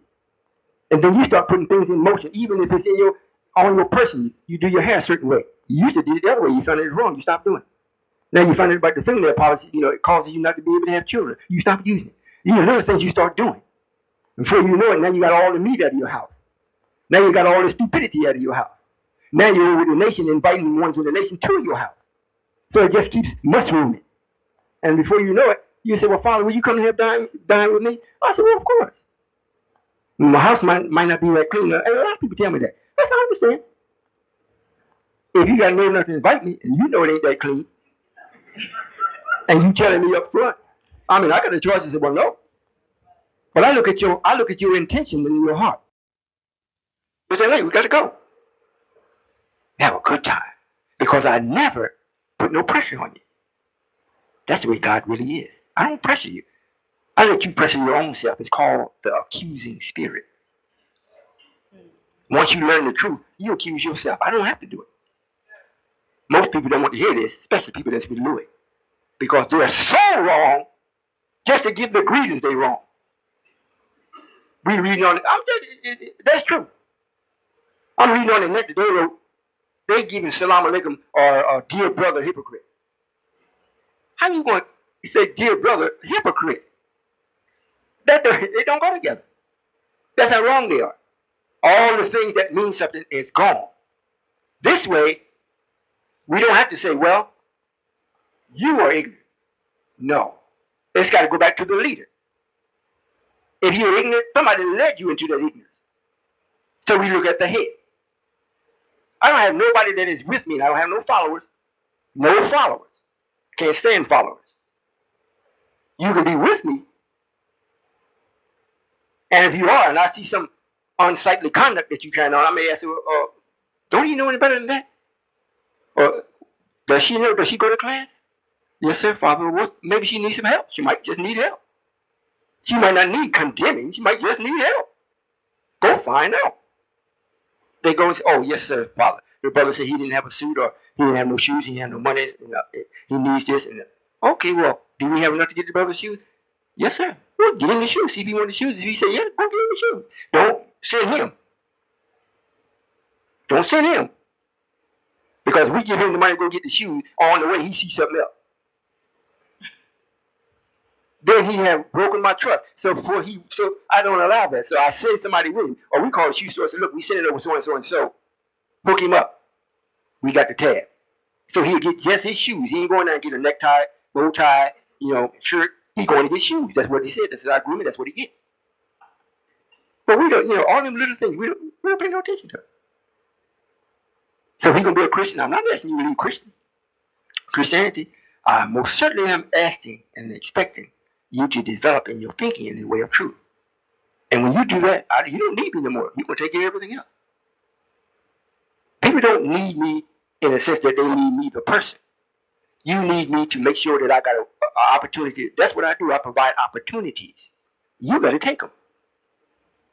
After that, if you need me to aid you in the opportunity, I do that too. But as far as me writing, Lord, over you can't do this, you can't wear this, we'll say, don't wear this because he called so and so and so and so and so. Then you see the wire, and then you say, oh, yeah, I see that. Well, then you shouldn't be wearing it. If we see you wearing it, we ask you, so why you got that on? I didn't have nothing else. Oh, okay, I understand. So if you're a Christian, by circumstance, I understand. If you get some of my tapes, you say you've been where we out in Kansas City, we're in Africa now, and a lot of things is happening in Africa almost so fast that it's scaring the brother we have over there. He's so happy he's about to have a heart attack. Calling me every 5 minutes, Father, I can't believe it. Yeah. He said, well, I do know you, God. There ain't no God but you. One time they called me and said, Father, things are going so good, I just want to call and let you know I know you, God. I said, thanks, I didn't know that. So same thing with you and any other Christian. You all have been fooled to the max about the only reality in life. The only reality in life. You've been fooled about it. However, the one that fooled you was given permission to do it, so I can't hold it against him. I can hold it against you for not accepting the truth when it does come. And God said he would come, not Jesus. It's written that Jesus came back, Jesus, but Jesus Christ, that's me. Just to be Jesus only means a message. But to be Jesus Christ, it means that you got to have power. Make things happen. Crush it if it don't happen. Crush it. If it does happen, crystallize it. That's what I do.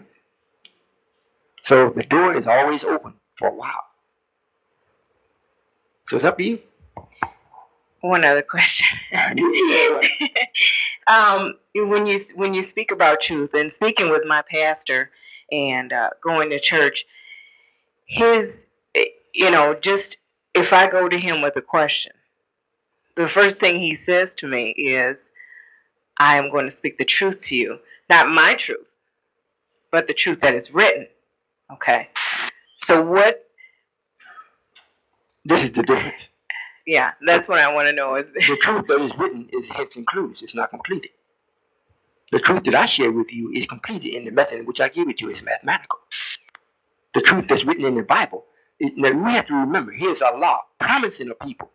I'm going to give you 6 days, equivalent 6,000 years. I'm not going to bother you. I'm not going to come and mess you up in your role. You can be the God of what you make. Well, wouldn't it be hypocritical of me to come out with a book with all exacts in it before his time was up? And his time wasn't up until 1914. Are y'all listening? 1914, his time was up. So if I came out with a book with the complete truth in it, I would have lied to him. And he could say, you're a liar just like me. So what we did, we put hints and clues in the book. So when the preacher talking about, I'm going to talk to you and tell you the truth as it is written, he's giving you hints and clues that must be filled in.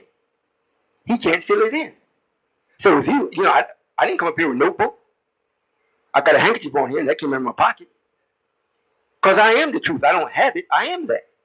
So when I come to you and tell you, well, look, don't worship me, the person. What you need to use is the method of how truth is truth, which is mathematics. In your thinking, not in the numbers. In your thinking. If you think factual, you don't need the preacher. You don't need me. You go as far as your brain power will allow you to go. And I'm there always helping you to make sure if you're going to go there, I'm giving you a boost to make sure you can go. If you want to be a doctor today, and you got to go through all this school and everything that's out here, if you want to go through it, you're going to have a whole bunch of, you're going to end up wearing glasses like you got now. Your fingers going to have bar knuckles on it, holding a pencil, or your eyes going to be real weak using that computer. You come with me. You'll be the doctor, and it's not a doctor where you heal go deal with everybody. You deal with the people that come in and say, yes, I want truth. You ain't have to go to school, maybe 6 months in our school. I teach you in 6 months when you go to school and learn almost 20 years. Because they make it a business. It's not about teaching you. They make a business. But we're not in business for that. We got to come back to being who we are. So if you don't need but 6 months, that's all you get. You got it. So let's start healing. And that's what we do. We got a sister now that's with us. Her name is Dr. Peach. I personally took her out to Arizona to learn from a master.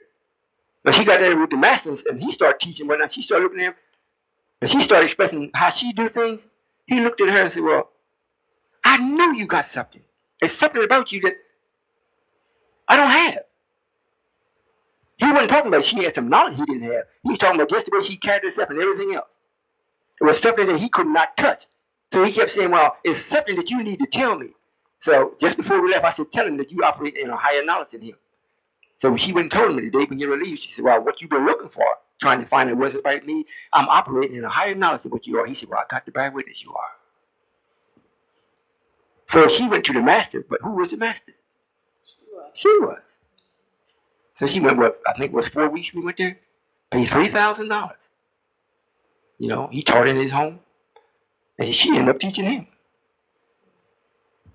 So same thing, when you come with it, you'd be surprised. I'm the man. I really am. Thank you. Yes, ma'am. And you know, the preachers are the last ones that's going to submit. Just for the mere fact that so many people is looking at them. Yes, sir. Assalamu Walaikum salam. All right, I got a couple of questions, but I'm going to start with one. I'm trying not to take up too much of your time. But one of my questions is about Minister Louis Farrakhan, the Honorable Minister Louis Farrakhan. I'm thinking that after all of the years of his teachings and him being taught by the Honorable Elijah Muhammad and all of his stop the killing teachings and underground drug pipeline, uniting Bloods and Crips and talking to some of the rap industry and dismantling some of the propaganda or the stereotype of how we felt about our brothers and sisters overseas. I'm wondering why it's a problem with the United Nation of Islam and the Nation of Islam, and what is the big problem? What is the big deal with Minister Louis Farrakhan and yourself? Well, the big deal is that he's saying things that keeps y'all's ear, because he know you didn't come under the messenger. So he tells you what he wants you to know and make it look like he's doing a lot of things so you will come with him, and he gets more money. You know, just from you hoping that things don't take place, and he makes sure you stay away from me. Here's a man just to bring 1 million or 2 million people to the mall, and I was sitting looking at it on TV. They passed a great big garbage bag around, you know, passing over people's heads, and people putting money in.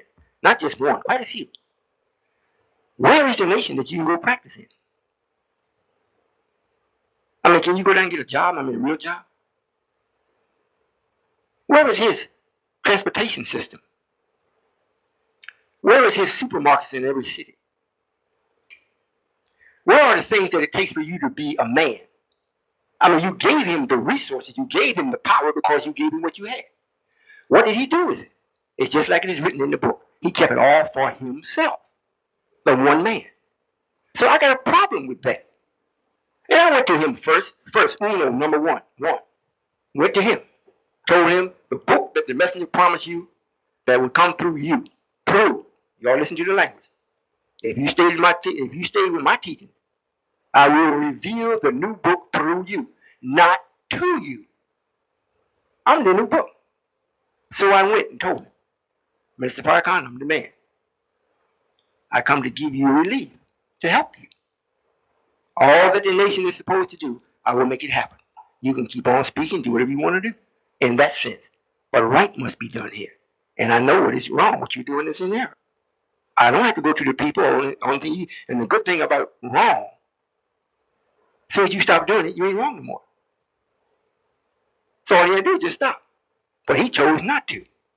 So now the brothers that's coming in, stop the killing, Million Man March, and they're stopping the drug underground, all this. It's for what? I mean, he says that. Bringing the Bloods and the Crips together, bringing them together for what? To still be a part of the system? When you gave him the power to make a system of your own. For you. Not buy some trucks to call them down the road to keep you mesmerized. No, get something for the trucks to haul, like navy beans, since this is a trademark of ours. Let's grow some beans like we do. We grow beans.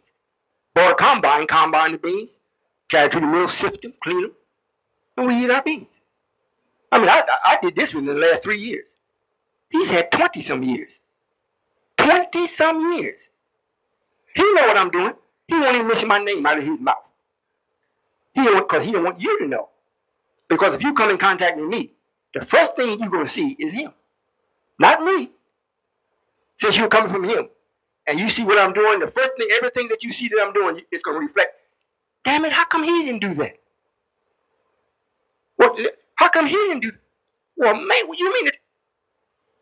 It's going to get to the point where I'm going to have to protect him. Because you're going to want to kill him. That's why. All this what you just named don't mean nothing. There ain't nobody than the preacher, what I just said to the sister. He called you together and then send you away. If he was really about God's business, he called you together, just like me and my wife. I said, look, baby, we need a baby. I'm getting lonely. I need a son. She said, okay, babe. I enjoy giving it to you. I said, well, let's go then. 9 months later, here's a little boy. She said, I gave him to you. Thank you, baby. We don't take and throw him out. We brought him in and we keep him in. We feeding him. We clothing him. Listen to what I'm saying now. He's being fed. He's being clothed. He's being protected. Well, that's what the minister should have done. Him and the messenger produced a child, which is you. So if you come from that, where's your clothing? Where's your food? Where's your shelter? You gave him the power to do it. Why didn't he do it? So that's the difference. And the main difference is he knows it. And why don't he say something about me? He won't even talk about me on the roster. Why don't he? I'm the only man, period, that's doing what's being done. Nobody's doing that. White folks come and look at it. They say, well, one thing unique about you all. You're doing everything. Ain't nobody doing this. Nobody. One man told us, look, this whole country, you are an example for the whole country. They're going to have to end up doing what you're doing. I said, well, we know that. How come, if he God's man, how come he don't know it? He's God's man. So he's got to purposely ignore this. The question is, why? So, he got everybody thinking, well, I just jumped up and I want to talk about him. That's ludicrous. And I was really crazy if I did that. Because there was a time if you mentioned his name wrong, you might get punched in the mouth. I've had brothers, come in, I have a meeting, they come in, well, I'll die for the minister. No, he said, I'll kill for the minister. I ain't going to die for him, but I'll kill for him. He telling me this. I said, okay, God, leave. As he walked out the door, he's cussing. But he's so much of God, what he going to do for me? But all I do is say, get out. The brother didn't put him out, he just left. But he's standing up talking to God, telling me all this power he got and what he going to do for the minister. But I know he's saying that because he don't know. You think the man, and then I got a brother-in-law, went to jail, real tough. I mean, brother will kill you if you looked at him wrong. Just kill you. Matter of fact, he's in jail for murder. He said, man, you talking about the minister like, man, I won't talk about the minister like that. There's a killer telling me. So fear had been struck into him. I said, that's what you do. I say what I please, because I'm the man. That's what you do. So this is what's happening as far as that nation of Islam or him. It's in the book. It's in the book. Read about Solomon. It's in 1 Kings. Okay, this is my second question, then I'm going to sit down. Second question is there a limit set? Is there a time set that Minister Louis Farrakhan will lead the rostrum and then you will take over? And if Yes, sir. he do not submit to your will, since you are Allah, right? Yes, sir. What type of arithmetic you going to take? Or what type of, I don't know if you're going to do any great bodily harm or anything like that, but how is you going to remove him from the roster if he decides not to submit to your will? Well, I'm doing that now. All that what he's doing is in his head. And what's in your head about him, he put it there. But that's in darkness. As the light comes up, it dispels darkness. Just like you talking to me now. You get some tapes about me and him, whatnot, you start saying, oh, yourself. Oh, I didn't know that. They had a relationship. I mean, what? The more you find out, then you're going to stop going to the temple. So what are you going to do? Stand up there on the podium and talk to yourself? Already done told you, everybody with you, everybody except one person gonna leave you. Everybody. Except one. So if you don't get off the podium, I just take the people from the church. Nobody go to the temple. He be there by himself, looking stupid. Which he already looks stupid. He's talking about Allah and the power of Allah. So if Allah treats me the way he's been treated, what room did he leave for Satan to treat me? If you're Allah and I'm your servant, and I'm thinking that you just love me because I'm working hard, struggling, well then I come down with a disease that I got to have my anus removed, not repaired, removed, taken all the way out. Then have my urinary tract rerouted. But you love me.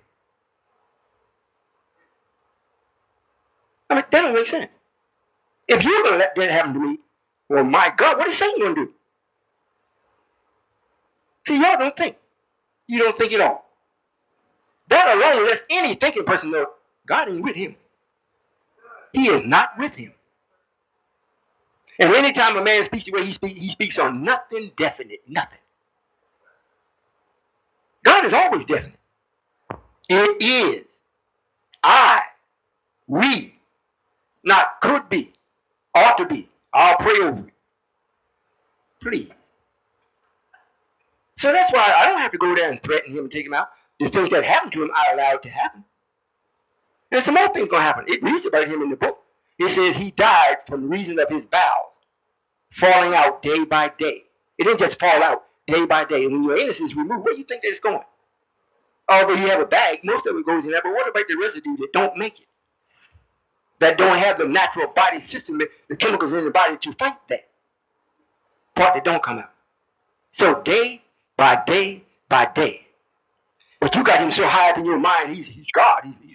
He's brighter than the sun. That's good. I'm not That's saying not true. Not you per se. Not you per se. I'm talking about the ones that is with him. Just like the brother said that's here in Detroit and all over the country. You know, yeah, I heard of Solomon, but I ain't coming out. Why? Because I talk about your ministry and you ask me about it? You see? It lets me know what he has done is worse than criminal. It's sinful. He's taking my babies and fed them pork. You see? He didn't give him no home. How many homes he got? Several. Mansions. Not just home, mansions. I rode by out there in Phoenix, looked at his home. Used to be the messenger. He done changed around. It's not even recognizable what the messenger had. Great big wall, high as this around it almost. And built another one, a spa, we decided to look like another house. A spa. Over $1 million some dollars. What did Elijah have? Did he have a match? Elijah had followers. Elijah had people that was working. Elijah had a nation. He had food, clothing, and shelter. He had a system. That's what Elijah had. Lewis don't have no system, and that's the problem. I'm saying, you talking about a mansion and what Mr. Lewis Farrakhan had. Listen. Common sense now. Here's a man 40 years, 365 days a year, suffering every day. So we put him in a mansion, almost at the time he's getting ready to pass. He was in the mansion on Woodlawn. How long was that, Brother Minister? Well, about 5 or 6 years or 7 years, something like that. Then when the palace was built, he never even lived in the palace. He passed. Well, he was the one who got everything started. He lived in a shack for a long time. And when Master Prophet Muhammad came and got him, he was eating peanut hulls. That's how hungry he was. No food. Not the peanut hulls. So he came from that all the way up of having a nation. He had farmland, people farming it. He had trucks, and I drove the truck. So I know about it. I know about the farmland. I haul the watermelon, I haul the corn, I haul the wheat, I haul it. He had meat packing companies. And when white people come in and inspect the meat, they said they never inspect meat so clean. Because it was how we fed them. I hauled it to back to Chicago, whatnot, to reach to our supermarket. I did. They had a lamb. We had a lamb packing place.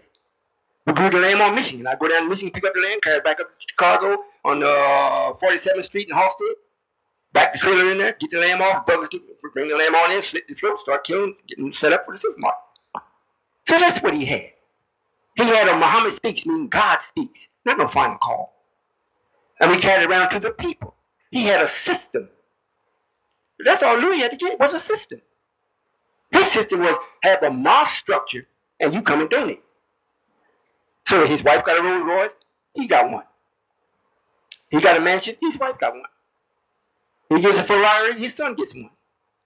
I mean, all his children got all these expensive things. And they look like thugs. That's not godly. It'd be something different if you talking about, look, I'm a Satan worshiper. Well, this is what I got. Maybe we say, hey, more power to you, man. Hey, maybe I should go in with Satan. You looking pretty good. Well, if you're going to stand up and say, look, I am Allah. There's two backing me. Matthew Muhammad and the messengers backing me. I'm with Allah. Oh, really? Well, when are they going to come up with something where my wife can see me as a man? Where I can stop going down and cussing my job because I got to give half the money to you. Taking these papers, building up in the house that people don't want, you got to almost beg them. So that's the problem. That's the problem. I come up to give you relief, but then he's going around, stop the killing.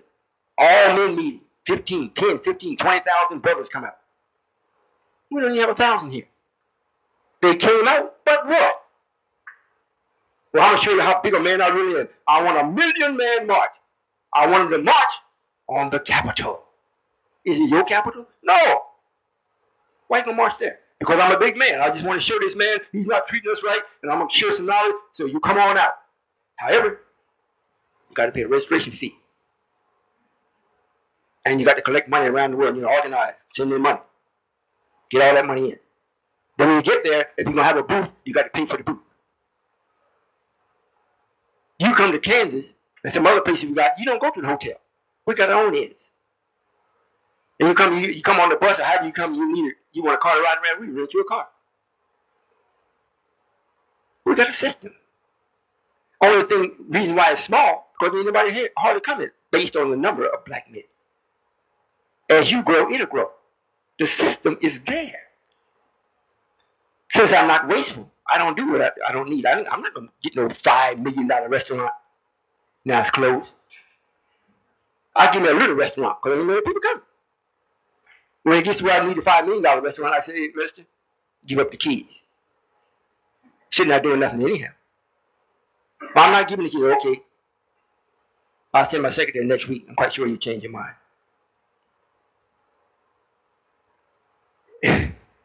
I don't know how to explain to you all. In your language, I'm a bad man. I really am. And in the divine language, I'm the supreme being. I really am. Now, that don't mean that you got to like me. However, if you intend to live, you're going to have to use this map. You're going to have to use it. You can't look at the minister and see him in his alligator shoes, his fur coat. That don't mean nothing.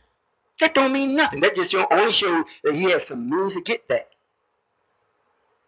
What it really means, has he changed your thinking? White people, he try to put fear in the white folks. I don't try to put fear in them. They don't scare that easily. I try to let them know, look, I'm not in competition with you. I'm not in competition with you. I'm for my people. Everything I'm doing is not for the people. It's for my people. And even at that, my people, a lot of them still going to lose their life for the lack of knowledge, not the lack of the minister. But you ain't sharing no knowledge. And you all, if you haven't been following me, you haven't heard that. This is what you're hearing today. This is just an invitation, or it's just a little conversation. But if you want to get into something, I'm the man. I really am. Is that right, brother? There? How you know that? Yeah, I mean, it can't be. If I'm gonna deal with this government that's got us oppressed, I have to do it in such a way that I'm not a threat to them. So they won't do something or make me do something out of time. Because I didn't come for them. If you go ride back in the woods and whatnot, if they let you in, you can see the man's got his heaven. He's been having it for a while. They got some homes back up in the woods. You think nothing back there. Go back there and look. You say, man, he got a little shown up palace back here. But you didn't see that you were flying over it. Then they have his own law. You can't do that. But when are you supposed to have yours? Since you own 196,940,000 square miles. Everybody say, yep, that's what I own. Do you pay rent? Yeah. Everybody pay rent. Really? The bird that's living in the corner of your house, he paying rent? Oh, I don't mean that, God. Well, you can be just like him. If this is yours, why you don't pay your own self? And however, you got to have the knowledge. Nobody shared it but me, and it's written in the Bible. It didn't say, well, we gave Jesus Christ more knowledge than anybody else. It didn't say that. We didn't give David more knowledge. Methuselah, Moses, Joshua. We gave Solomon more knowledge than anyone that was ever before him. And most certainly Elijah was before me. Warradine before me. Lewis, Farrakhan before me. Lewis before me. All has been before me. And what I'm actually doing, where is there room for somebody to come behind me? I mean, just a matter of 1 plus 1. I'm doing a nation. I'm not in business. I'm building a nation, not a business. I don't have a restaurant say, oh, we got it made now, we got a restaurant. Oh, no. And it's like I heard the brother say, they don't get a dime. They don't, because they don't need it. They get their groceries. They don't pay for it. Where does it come from? Most of it that we can come up with from ourselves. The one that we can't come up with, it comes from you all. When they ask you, will y'all give something to yourself when I leave off this podium? You put some money in the basket. That's where it goes. The money don't come to them. It comes to me, not me personally. It comes to the system I set up to make sure everything is taken care of. Not me. I don't come first. We got tractor trailer trucks. We got big combine. You may look and say, well, you look pretty good to me. Yeah, my wife got a tailor come in and made the suit. I think it's $500, something like that. She went and got a pair of shoes, shoes for me, whatnot. But this is after a while. After a while. And the members saying, Father, you got to get some clothes. That's not really. You got to get something, Father. You can't keep looking like that. I thought it looked pretty good. So it's like they made me get it. But I said, well, you got to, no, I ain't doing it. Well, you need 3 or 4 suits. I'm not getting no 3 and 4 suits. One. We get to the suit, let's get in there and get in an argument. So we don't get 3. We come back with 2. They compromise 1, I compromise 1. And then, if I wear them too long, they say, well, you ain't wear that. When I look at it, I say, look good to me. I don't know why I can't wear it. You're not supposed to be seen all the time. I said, that's what you all say. I'm telling you, Father. I said, all right, if I'm not going to wear it, give it away. It's not going to sit up in the closet because you don't think I should wear it. Give it away. I think my wife just gave some suits away this week. Because she said it didn't look right on me. I shouldn't wear them. So if I got another suit, if I got one, give one away. Because I don't worry about things that you all worry about. However, I don't want to be, I don't want to miss things. I don't want to say what they're saying. I shouldn't look at them. And they say, well, Father, if you're going to be allowed to stand up and say before the people, there's a certain way you should look. Even what you're driving. I was driving in a 76 Buick. Deuce in the corner. That car, whew. That car ain't never let me down. I'm telling you. I rode quite a few, not quite a few, but some is in here now, all over the country touring with that car. Having meetings with that car. Never put me side of the road, never. I went and got another car, wrong side of the road. So, oh no. I went to give it back, but I already gave it to somebody, so I can't be an Indian giver, so to say. So I said, Father, you should get a real good car. So I went and looked at them and went setting the cars, and none set right. It just didn't set like that Buick, you know what I mean? So I went to the Infinity place, since I like the name Infinity. Infinity. So I went there and looked at the Q45. 4 and 5 is 9. Infinity. So let me try that. So I set it and it didn't sit right. The man said, well, take it for a spin. It spent. I said, that's my car. So now I got a Q45. I'm paying for that. Tractor and trailers, we got the deed for it. Farmland, we got the deed for it. Everything that the nations got, we got the deed. Some of the things I got, I'm still paying. I'm paying notes. I could just, say, look, I want to pay it off, and we pay it off. If I paid off tractor and trailer, refrigerator unit, we got another one coming, 2, 3 trucks like that. Combine coming, we got 2 combines. I don't know if you know what a combine is or not, but it's a pretty penny. When we left with it, we left with the title, or else it was being mailed to us. So that little card for mine, hey, maybe I don't want it after a while. Just give it back. I ain't paying no more. Take it back. But the combine, we need to combine the wheat. We need to combine the beans. So I don't want nobody to come and take it back. So it's ours, it's ours. So that's what Louis, that's what he made his fatal mistake. Fatal mistake. And holding all that negative, says he's a Taurus, went on down into his valve tract. You know, Taurus is stubborn. And he gonna show me just how stubborn he is. Hey, I ain't got no problem. Plumbing works real good. Show just how dumb it is. Do you think we need to know what I'm saying? That's just what I'm saying. You should come and see what we're doing. We got a coach bus. We got a coach bus that they almost gave to us. We fixed it up as an Eagle. They say it rides better than any bus they got. I said, well, really? We already had it. What is it? MCI. Or that was one of the bus drivers that answered. Really? She drives the bus. So I said, well, that MCI rides pretty good. I drove it a couple of times. Well, let me try the Eagle. I got on it. Said, yep, they didn't lie. This is the bus. So I said, well, I'm getting it for the family. I got a big family. But you can't carry it. So I took him around a couple of times. And my son-in-law likes it so well. I said, well, I better just give it up. So now the nation is using it. Matter of fact, didn't y'all come today, buddy? And I said, I like power. Since I got a lot of power, I hope I'm not making you bored. I'm just talking about me. I like power. I like it. I like it because you get things done. You don't have to wait. So I like power. So the engine head, I said, this engine ain't got no power. Call the man up, says he's good friends with you. See what he got. He said, Father, he's got an engine there, 500 horses. I said, tell him put it in. He come back and said, well, the man sold it. What?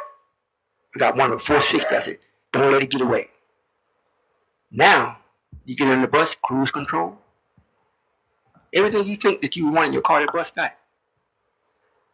And you run up the hill, you ain't change no gears. It's got so much power, just put in high gear, cruise control, power steering, floating seat, air ride, lay back. We went to California, just run up the mountain, up and down. Power. Before we put the other engine there, every time we turn, we had to swap a gear. Somebody passing us. Not in this one. If you pass us, we let you. Same thing with this. If anyone wants to come and pass me, I have to let them.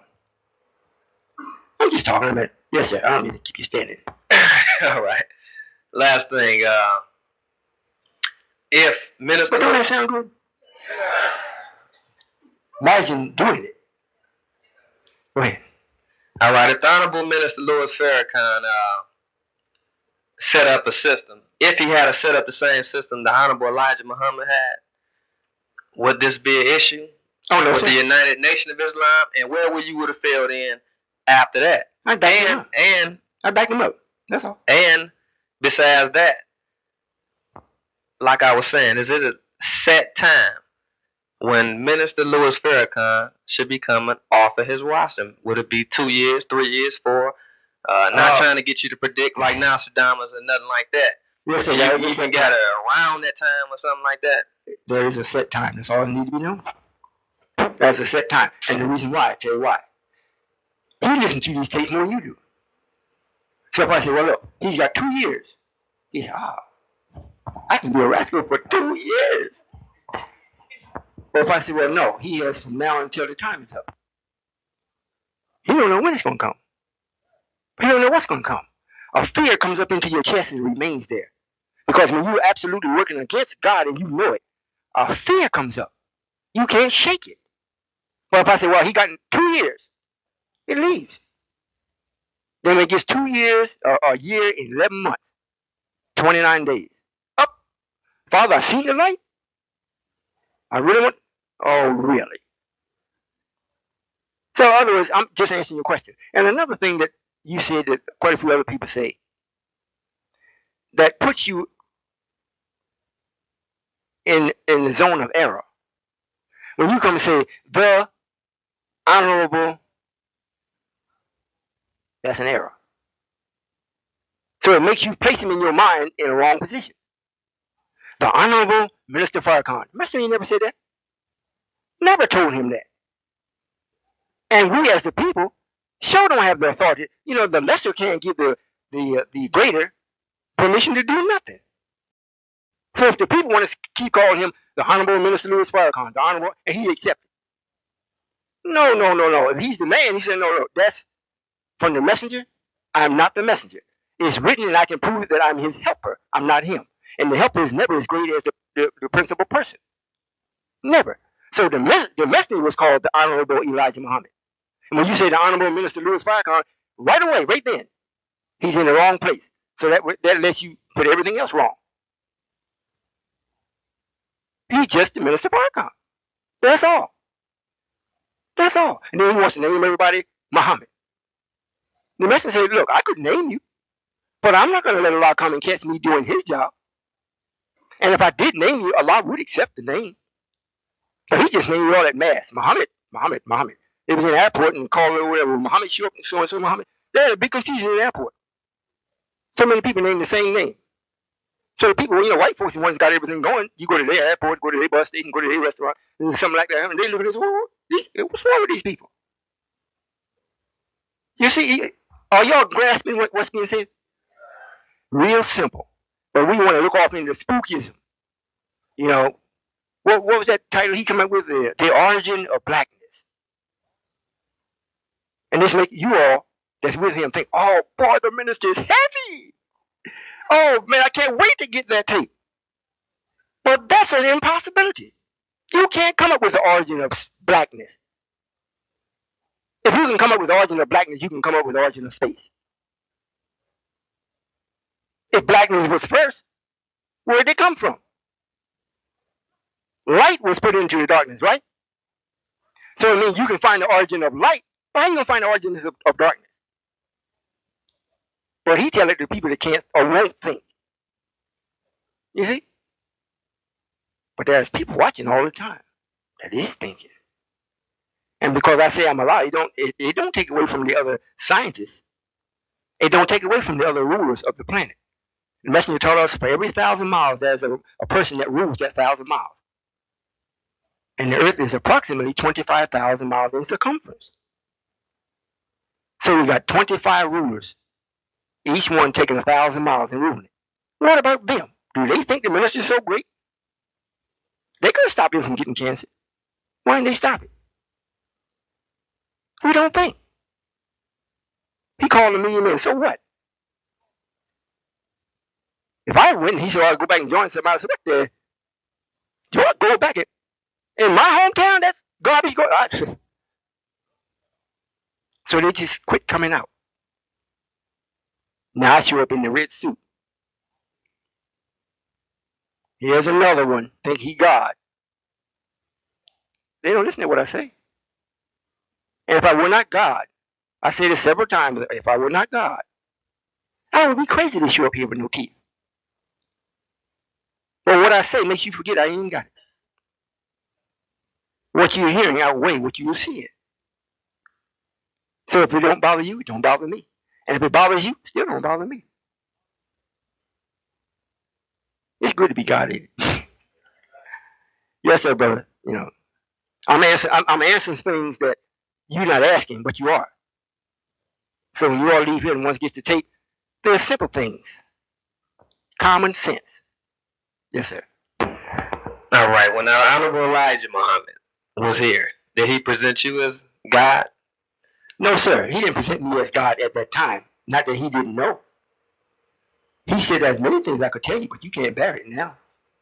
If he had presented me as being God, that would have been out of time. Because there had to be someone to come and test the ones that said that they followed him. That's what we read in the Quran. You know, before we learn about the testator, we removed the teacher. So it wouldn't have been time for me to come. Matter of fact, when Wallace came to sift the wheat from the tare, or to make the sift out, see who's real, who's not, to make sure that I didn't interfere with him, the scientist sent me a woman. She was a snake, but they dressed her up in truth, just to tie me up for 3.5 years, so I wouldn't go mess up. You understand? All right, I'm finished. Thank you all for your time. I'd like to make a statement. The Honorable Minister Louis Farrakhan, may have caught cancer, but he didn't die from it. What does that mean? You mean I didn't let him die? No, what it is, he's talking in chance. And this is what I want you all to understand today that's here. I'm not speaking about chance. He didn't die. If in 1972, I made the tape concerning him, May 30th, you all should get that tape. And I said then, he's not going to die. You're not going to die before you submit. We didn't let Pharaoh, you see the Ten Commandments? Pharaoh was a bad man. But when he got back to his wits, what did he say? Moses, God is God. So if he died after he said it. So as far as Minister Lewis, you still want to keep honorable, shows you how long it takes for you to think. What I spoke to you was mathematics. But you choose to ignore the mathematics and go with your personal feeling. And that's what's getting everybody killed. Your personal feeling. Well, I think the man should be doing his due. Well, can you really give it to him or me? I told you what it should be and what it must be. So you will start seeing right. And if what I said was true, you should start employing it immediately. So the light won't be held back from you. It's that easy. I say he's not going to die, and all the ones that's going to be in love with him, you cannot save him, nor can you take him out. If you want to kill him, you can't kill him either. Because that's my property. For real. And I already said it 10 years ago. So he didn't die. Like, well, I already said he ain't going to die. He thought he was, and the people that operate on him thought he was. But I already said he ain't going to die. If he dies, it's going to be after he turned it over. It's not going to be where I go and take it from somebody else that he left in charge, but he did. Oh, no. Now we got a great big dispute. Oh, no. I got to kill up half people. No. Why not just do it the simple way?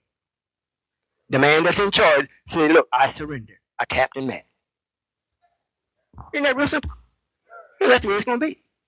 It was already written. He said word to me, Solomon, I'll turn it over to you if you don't kill me. If you don't kill me. Not if cancer kills me. If you don't kill me. I said, okay. You can hang around too if you don't have no negative in you. No devilishment. Wickedness. But if I find it in you, you got to go. Real simple. Common sense. So when I leave here today, I don't mean to keep you sitting on these seats.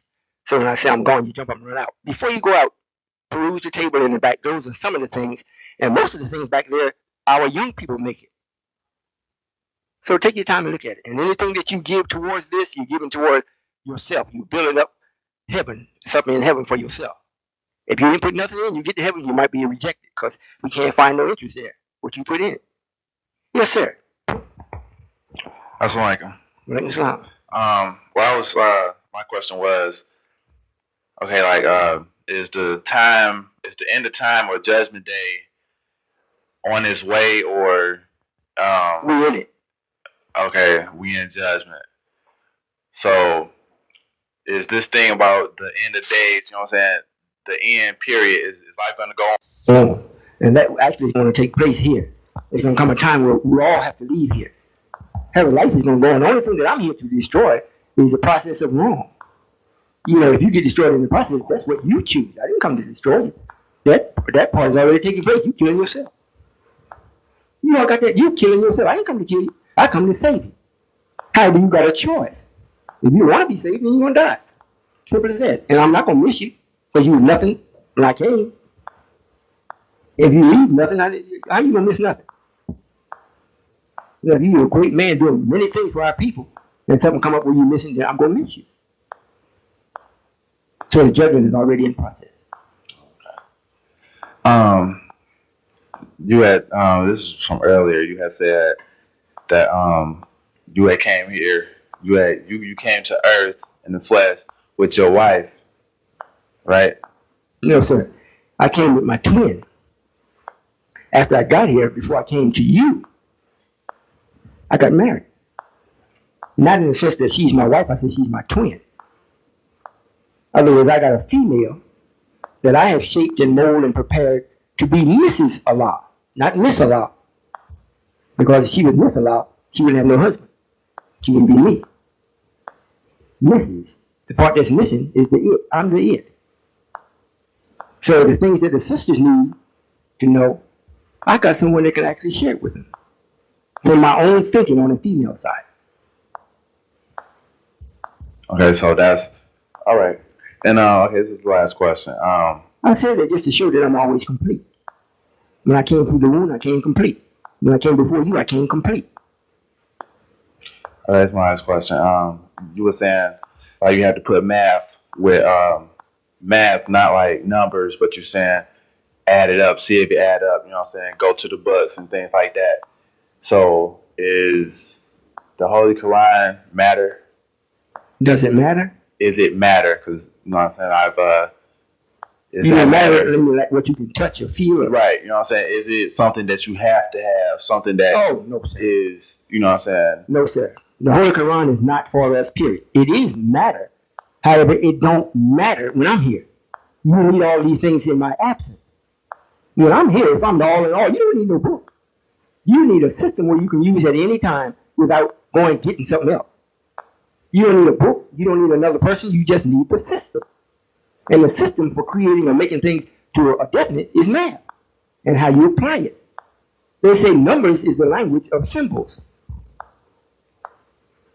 Mathematical thinking is a process of coming to an absolute. You got it? Thank you. Yes. Yes, sir. You don't understand, do you? Wait a minute. We have one waiting. Yes, ma'am. Oh, we got it quick. Time's up. We have one waiting for. Oh, okay. Oh, okay. You can have a seat where you just got it. Assalamu alaikum. Walaikum salam. You say time is about to expire? No, I was asking. Okay. Well, not time in that sense, but Yes, sir. I have like a total of 6 questions. I'll answer real quick. Okay. The first question is in regards to the lessons. In the lessons, the messenger taught that Allah appeared in the person of Master Prophet Muhammad. However, in the lessons state that where it states that where it says Prophet W.D. Farr. And why is there a distinction between the two? Because when he was talking about Farad, he was a prophet. When he's talking about Allah, he's talking about somebody else. Okay, second question. In regards to the mother plane, can you tell me a date in which the mother plane or a year in which the mother plane was built? 1927, when it was completed. Right. And it was in Japan, right? No, sir, it was off the coast of it. Matter of fact, it was off the coast of Maine. And what was the monetary figure in terms of how much it took to build it? I don't know. I haven't calculated. However, it was a large sum. That's not the important part. If I come with that, then it puts importance on money. Right. We don't want that. That was what I was kind of like leading up to in regards to the money that it took. Could some of those monies, or does some of those money still exist today? And if so, no, why the aren't they system of it does. However, the thing to pay attention to here is the knowledge that it took to build the ship, not the money. Money was something that anybody could have or anybody could use, or anybody couldn't use that knowledge that was put into motion to build the ship. Matter of fact, the people that built it didn't know what the next man was doing right beside them. Other question in regards to prayer. Messengers teaching us we are taught not to pray to a spook god. Right. Okay, now in some different factions, divisions, and denominations of the nation, some individuals, when they pray, they literally think that they're praying to Master Prophet Muhammad. Right. My understanding is we don't pray to Master Prophet Muhammad. We pray to the essence. Not his essence, but the essence of Allah. Well, if you could actually do that, that would be right. However, during the time when the messenger started teaching, the level of awareness or intelligence was much less than what it is now. So in order to make the person cognate or aware of what's taking place, he allowed you to place someone in your mind as to who you were praying to. However, he still said, after me comes God, and he will lead you into all truth. So I'm coming to lead you into the truth of that. So in making prayer, do we pray to you? Well, no, sir. Matter of fact, you shouldn't pray at all.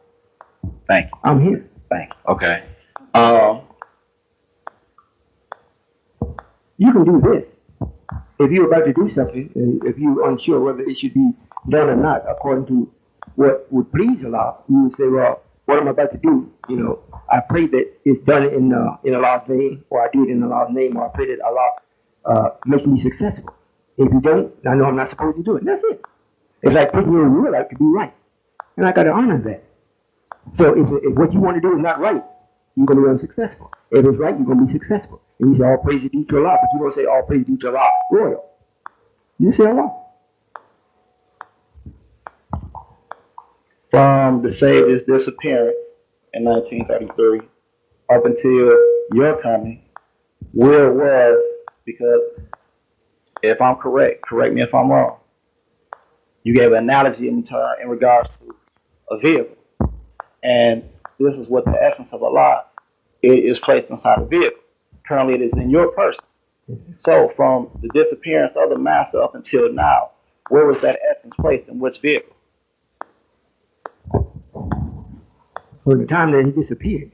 Oh, you mean from 1933 up until now? Well, I'll give it to you this way. It was me all along inside of him that was doing what had to be done. I was in him when the messenger was taught, raised up, and then we left. We had to go, not we. I, in his person, had to go and prepare this city that's talked about in Revelation for the 144,000 that we seen going to the New Jerusalem with their Lord. From that time, I was there preparing the city. And after that, when the city was completed, I came and took my body. So you were still in the person of Master Father Muhammad? At the time, for a while. Then after a while, we separated. He went his way and I did, do what I had to do. In regard to creation and the atom, the messenger taught that there was an atom, and this is how we came about. Well, inside the atom there was a will to be. My first part of this question is, what created the atom? Motion, energy, movement, for trillions and trillions and trillions of years. And you do the same thing today. In that motion, it made a want. The energy of movement needed a direction. It needed to be intelligent. So in that, within itself, in the motion, it created a want from its own motion. And from that, then that's where the atom came about. Because the material was already here. And when that was injected into that, then we got the platform for building. But in mathematics, we're taught 0 plus 0 equals 0. Now, in studying about atoms, there's always it's a saying that matter is a conglomeration of atoms, and it says that matter is what matter created in and of itself. You're looking at it the wrong way. Can you see a thought in one's mind? Is it material? Only when brought forth through action. Before you bring it forth? No. But it does exist. It does exist. So start from there, you find the answer. You got it? Still getting back to the essence. All right, well that is the other one. What you asking is about the atom itself. That's the second or third stage. Right. The first don't require an atom. It's absolutely intangible, unseen, but it's more powerful than the atom. Well, what created it? Or how did it come into existence? I'll say it again. And this is hard to do, believe maybe. However, once something is done by the Creator, it's still done. So it's just like the black man walking up and down the streets doing nothing. He's matter, moving around in space. After a while, he gets sick of moving around in space, doing nothing. Now he wants his movement to be directed. He wants his movement to have purpose. He wants his movement to have an aim to it. So now that's in his mind. But he hasn't done it yet. Now, as soon as he starts putting it into motion to make sure that that happens, that's when the matter comes in. Same thing happens. That's what happened then. That's what happens today. In other words, it starts from nothing, no atom, nothing tangible, nothing that occupies weight and takes up space. A thought don't do that.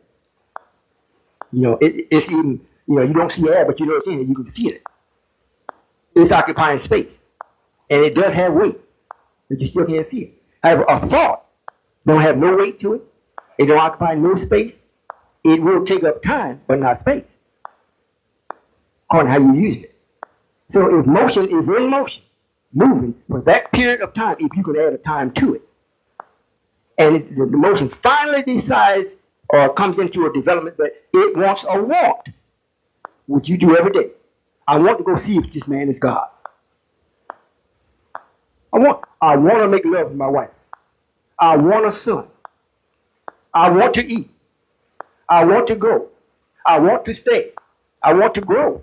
I want to be wise. Always come with a want first. And what you want has not materialized. It's not intangible. Then when you go into motion to make it tangible, then that's when you can come up with the physical evidence. And the first thing that was tangible was the atom. That's the first thing it did with the matter that was there. Made it the way it did and put in it the essence of power of the unseen, which is what we call spiritual. And then it caused itself to start gathering other parts of itself to make itself compatible to what it wanted. So it ends up many different types of atoms, splitting and dividing and multiplying and so forth until you see all this. That's how it got started, and it hasn't never changed.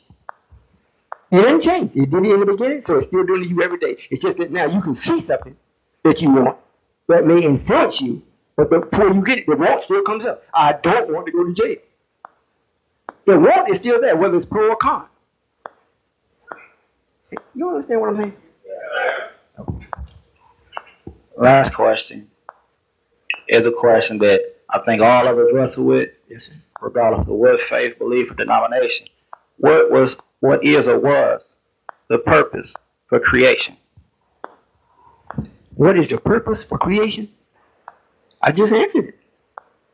In other words, when you start with a want, there is never no end. But it's the same thing you do as a child. You grow up, you want your Tonka toy. Now you want a real tricycle.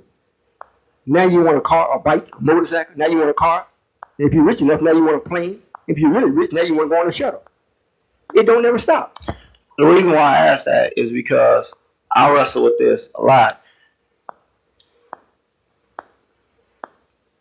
You have God. God creates man, or God creates other individual animals, beings, etc. Within a universe. All of this submits to God's will. However, man, being the highest of all God's creations, has been given free will. And in giving free will, we tend to go over and do our thing. Okay? Now, God is all wise and knowing. And God being all wise and knowing, he knew that man would walk away and do his own thing. And for those who do not come back, God punishes those individuals. But if God knows this in advance, why let the whole thing play out? Well, like you said, most people think about it that way, however you got it backwards.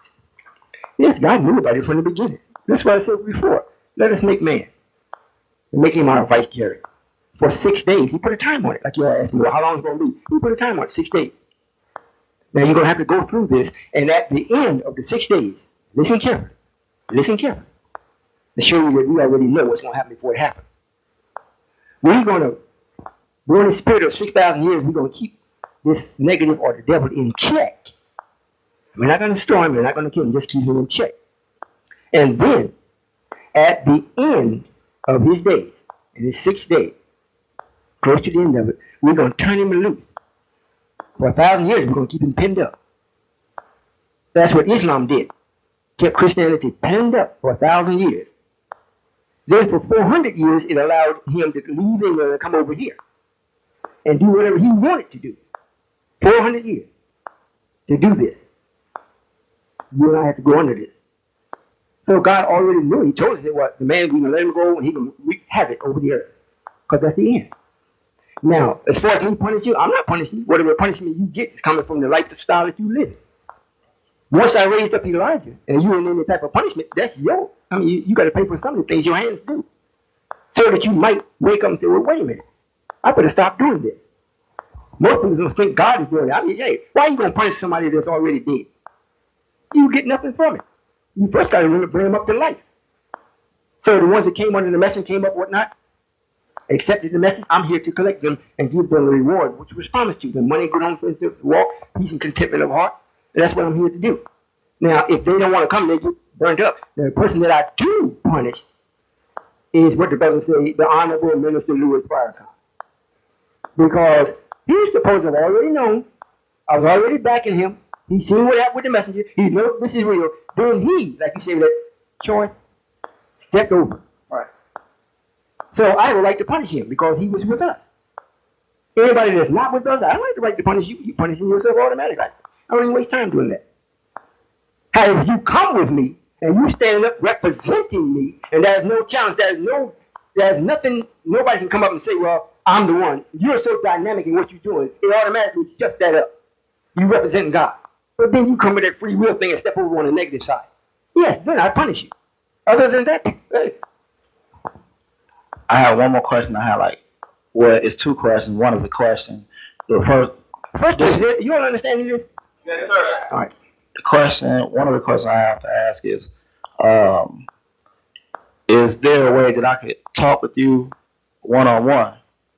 Well, yes, sir, there's always a way you can talk to me. I don't know if it's necessary. Yeah, I know why you would ask this, because if I had this kind of knowledge, you would like to talk with me, maybe just to pick my brain. However, if I'm God and all in all, yeah, I mean, it's like the book says, if I could just touch the hem of his garment, I'd be saved. I'd be made whole. And I got a little son, I'll let you talk to him. Blow your mind. But as long as you want to talk to me, I mean, yeah, we got 800 number, 1-800-331-7668. I called twice. You did? I wanted to talk to you personally. Or did you talk to a brother on the phone? And a sister. And a sister. Most of the time, what determines whether you're going to speak to me or not, if they can't answer your question or can't satisfy what you want to know. That way it keeps me free. Right. If I talk to everybody that wanted to talk to me, they ask me the same question. Because they got the same knowledge. And I done taught somebody. Why tie me up? Talk to me who I taught. Certain things they couldn't answer, and then they kind of gave me the answer that it's something that would have to come from within. Basically, what you just said in regards to a person asking you a question, if it's a foolish question, you get a foolish answer. If it's a question that requires higher understanding and it has some validity to it, then that's what you get, is how far you open your mind. Last question is about the tribe of Shabazz. Nowhere in my research have I found because the messenger always said good name is better than gold. And I have never found the definition of the word Shabazz. It means father. It means father. Father. Yes, sir. Okay. All right. Thank you, brother. Yes, sir. Yes, sir. Walaikum salam. Well, I won't keep you all. And don't run. Don't run out. Make sure you check, see what you got. Yes, ma'am. Otherwise, I'm just letting you know, I don't know how much time we got here. Okay. But we don't own this place. So I know my body's telling me we're running up against it. Yes, ma'am. Assalamu alaikum. Welcome to them. And due to all respect to you, I'm hearing a lot of metaphorics. To me, that's what I hear. Yes, ma'am. Okay. And through history and through this whole religious regime, there's been a lot of metaphorics. One thing that I've learned with metaphorics is it depends. It depends on who's hearing it that it's a metaphoric. And I wanted to ask you, because I do agree with you in some areas in regards to light, but that's something that somebody has to be able to see and have already within them. And then some other things that I needed to find out from you is when you talked about you not having any negativity, and when I hear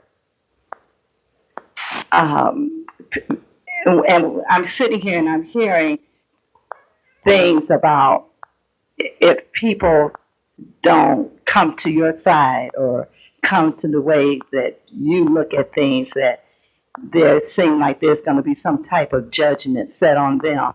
Well, your language is wrong. I mean, we're not going to go further with this, and I'm going to say this. If you got something else to say, you can still say it. Okay. However, your whole language is in error. That's what's causing you to think the way that you are. There's not nobody come on my side. I don't have a side. I'm 360 degrees.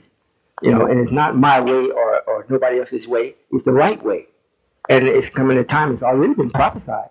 You might not agree that somebody's going to come and actually put it into motion, but that's your prerogative to agree with it or disagree. The fact still remains that you've already been told because it's already documented. And the last day, Allah Himself would come, and there's going to be a judgment. And He's going to get the ones that actually, it's almost like saying, getting the sheep and separating them from the goat. That's the time you get your book in your right hand or your left hand. You might say this is metaphysics. This is the language that you've been speaking. And if I say, and I'm speaking to you this way, you have no reason not to understand it. So, and plus, you're a female. You're not God.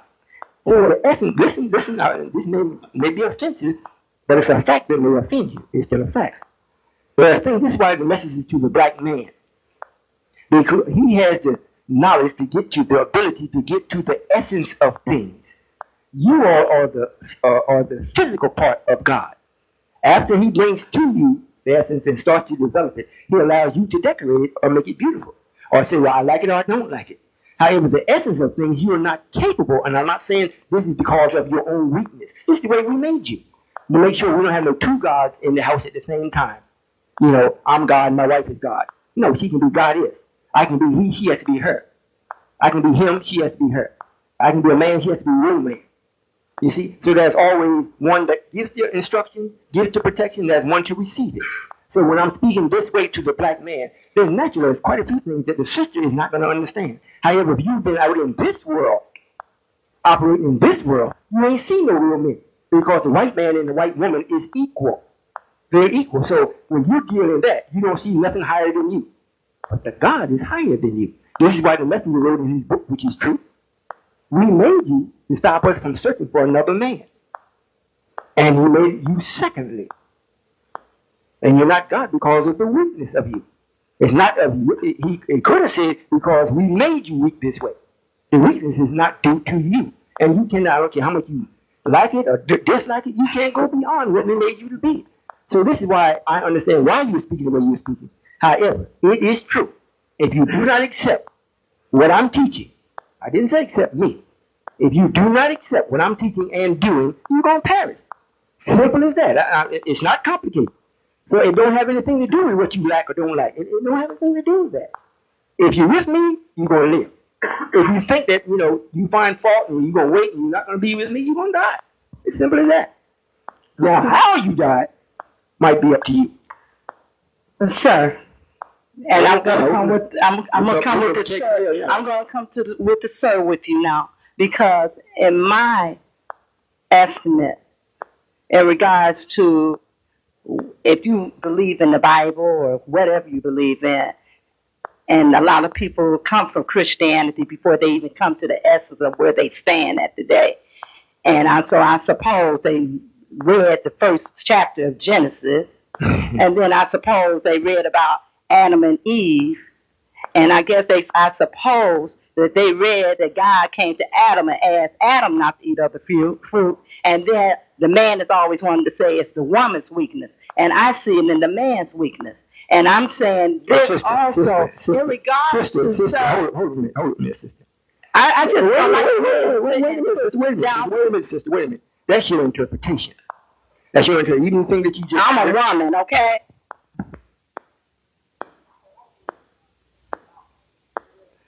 Do you all understand what we're saying? Here's the woman that don't know anything. She got some knowledge, don't have no understanding of it. Adam and Eve, that wasn't us. That wasn't us. And the tree that was eaten off of, when it gets to that point, Adam and Eve is the ones that came under the messenger. When you're going to eat off that tree, which is east of Islam, the tree of knowledge, you're going to be messed up. Because this is new. And you see why a woman can't be God? They don't let her be president, let alone God. So why would you try to be something you're not? Because you haven't seen a real man. You think you're man. And you will stand before God. She's still in there talking. Pitiful. That's why I said, well, we came after the black man. Because we know this black woman has sold her soul hook, line, and sinker to the devil. We already know this. So we have to kill up 85% of them before they start sinning. We already know this. It's not no secret. So all of you ought to think that you greater than the man, you this and you that, and you got your government job, and you got this. I'm taking the government down, so where you going then?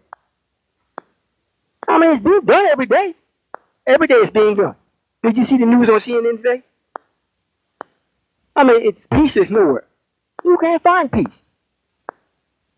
And this is a fact, they're going to be fighting everywhere except Australia. They're not going to be fighting in Australia. If you think I'm not God, just you watch and see. I already know what's going to happen. And I'm not going to allow no brother nor sister to get up and tell me what she thinks. That's what you think. That don't mean nothing. I mean, my little son tell me, I think I can drive the truck, Daddy. Oh, yeah, I understand, son. He's but 2 years old. Well, he thinks that. But I know different. So I ain't supposed to let him have to do it because he think it. You see? So it ain't easy being God, but it's fun being God. It's power just in knowing. And if the sisters, if you all actually know your potential, where you are, then you have power. You can cause quite a bit of influence. But most of you never met a real man, so you got no basis to measure yourself. So you all up in the clouds everywhere else trying to be God. And the closest you can get to God is a cloud. Turn to gas, just like water. When the sun, you got ice, which is solid. Then you got liquid. Then you got gas. But all of it's water. That's the same way it is with the system. What just left here was ice. You know, run some warm water over it, but it still remains ice. You see, when you look at everything according to its essence, and when a woman can't get to the essence of nothing, that's why they can argue for days. They don't get to the essence. You all do the same thing. Go to these meetings, you listen to Jesse Jackson, you listen to your community leader, you listen to Al Sharpton, you listen to all this stuff. Nobody never ever gets to the essence of it. Once you get to the essence, you say, oh, ain't nothing to be said. Unless you're going to tell somebody else and help them. But as long as you're not at the essence, you just babbling back and forth, just constantly back and forth. Well, my idea is just as good as yours. Or my thoughts is just as good as yours. It's always my, the person. My this and my that. Forget you. If you were all that great, how come we still suffer as a people? And don't point at Michael Jackson. Well, Michael Jackson, and with all the money he got. You know what I heard the other day? Maybe I shouldn't even repeat this. It kind of offended me, but I had to laugh. He started off, this is white people talking about him on the radio. They said Michael Jackson started off as a black man. Now he's a white woman. Well, and they said he got so much money, he lived 5 times, he couldn't spend it. Is it helping you? And somebody be able to make a statement like that. That's something. So you see, black men, you got to come alive, not the sisters. If they come alive, good for them. If they don't, I got a son that's going to make some more. If he can't do it, I'm going to do it. That's why the Mississippi is called the Mississippi. The one that he makes, if he don't do it, I'm going to make a perfect woman. And I'm going to take her to the Mississippi and let her sip on it. And we're going to clean the water up at the same time. And if the water is still dirty, she's going to tell on the water it ain't clean. And if the water is clean and she ain't clean, the water going to tell her she ain't clean. That's why they say Mississippi. You don't get it, do you? We got to make a pure woman. Clean, clean, clean. And since the woman is the highest form of water, the other life, that's why we call them water man. Some call woman, and we call it water man. Because we were made from water. Now, if they're going to be pure, water will tell if they are not. The same principle as Dracula. When you look in the mirror, you can't see yourself. Because the back of the mirror is black. So, he fits right in so it don't cast no reflection. So if he stands beside you looking at him, but you look in the mirror, you don't see him. This is Dracula. Well, if you look in the mirror, you see him, you say, oh, man, you pretending to be Dracula. You ain't Dracula. Simple, ain't it? But y'all get all hung up in the Honorable Minister Louis Farrakhan. And the simple things be right in front of your face. And one thing I like about white folks, they always tell you. They wrote the Bible. They wrote the Quran, translated it. Going to the moon, going out in space. So they got to know the little things. They got, they had a train wreck, airplane wreck. They go put the plane all back together. We got to find out why did it happen. They find a little pin. Oh, that's what happened. The O-ring busted. They sorted it out, all that many billions of pieces. They put it all together. And, oh, that's what happened. But when you look at it, oh, it's a wreck. And gone. You don't know what happened. So you're going to do it again. But the little thing's right in front of your face. You ignore it. You know, and I didn't come to save no African, no how. I want to say it again. I didn't come to save no African. You should find out what that word African means. You know, they knew we was over here for a good little while. I didn't see him busting over here to help us. And he coming over here now to help me. You need to think, black man. You got the supreme being in your corner. If your corner is close to his. I'm shining some light in your head. Take it and illuminate it. I don't get no good feeling about me being Allah and you know I'm Allah. Fine, that's fine. However, I want to see you being like me. If you like me, hey, then we making some headway. We won't see no woman jumping up and running out disrespecting. We won't see that. Is that clear? Yes, sir, brother. I think we'll take, what time is it? Oh, we supposed to be here at 6? It's almost 6? Real quick. Real quick. May peace and blessing be upon you, brother. Thank you. What is the relationship with you and the Imam worthy Muhammad? There is no relationship. He knows me. He's the Sumerian in the Quran, Absalom in the Bible.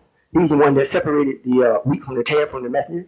And according to the Quran, it reads that, you know, touch me not, you know, he have a pain for chastisement on this side and one on the other side.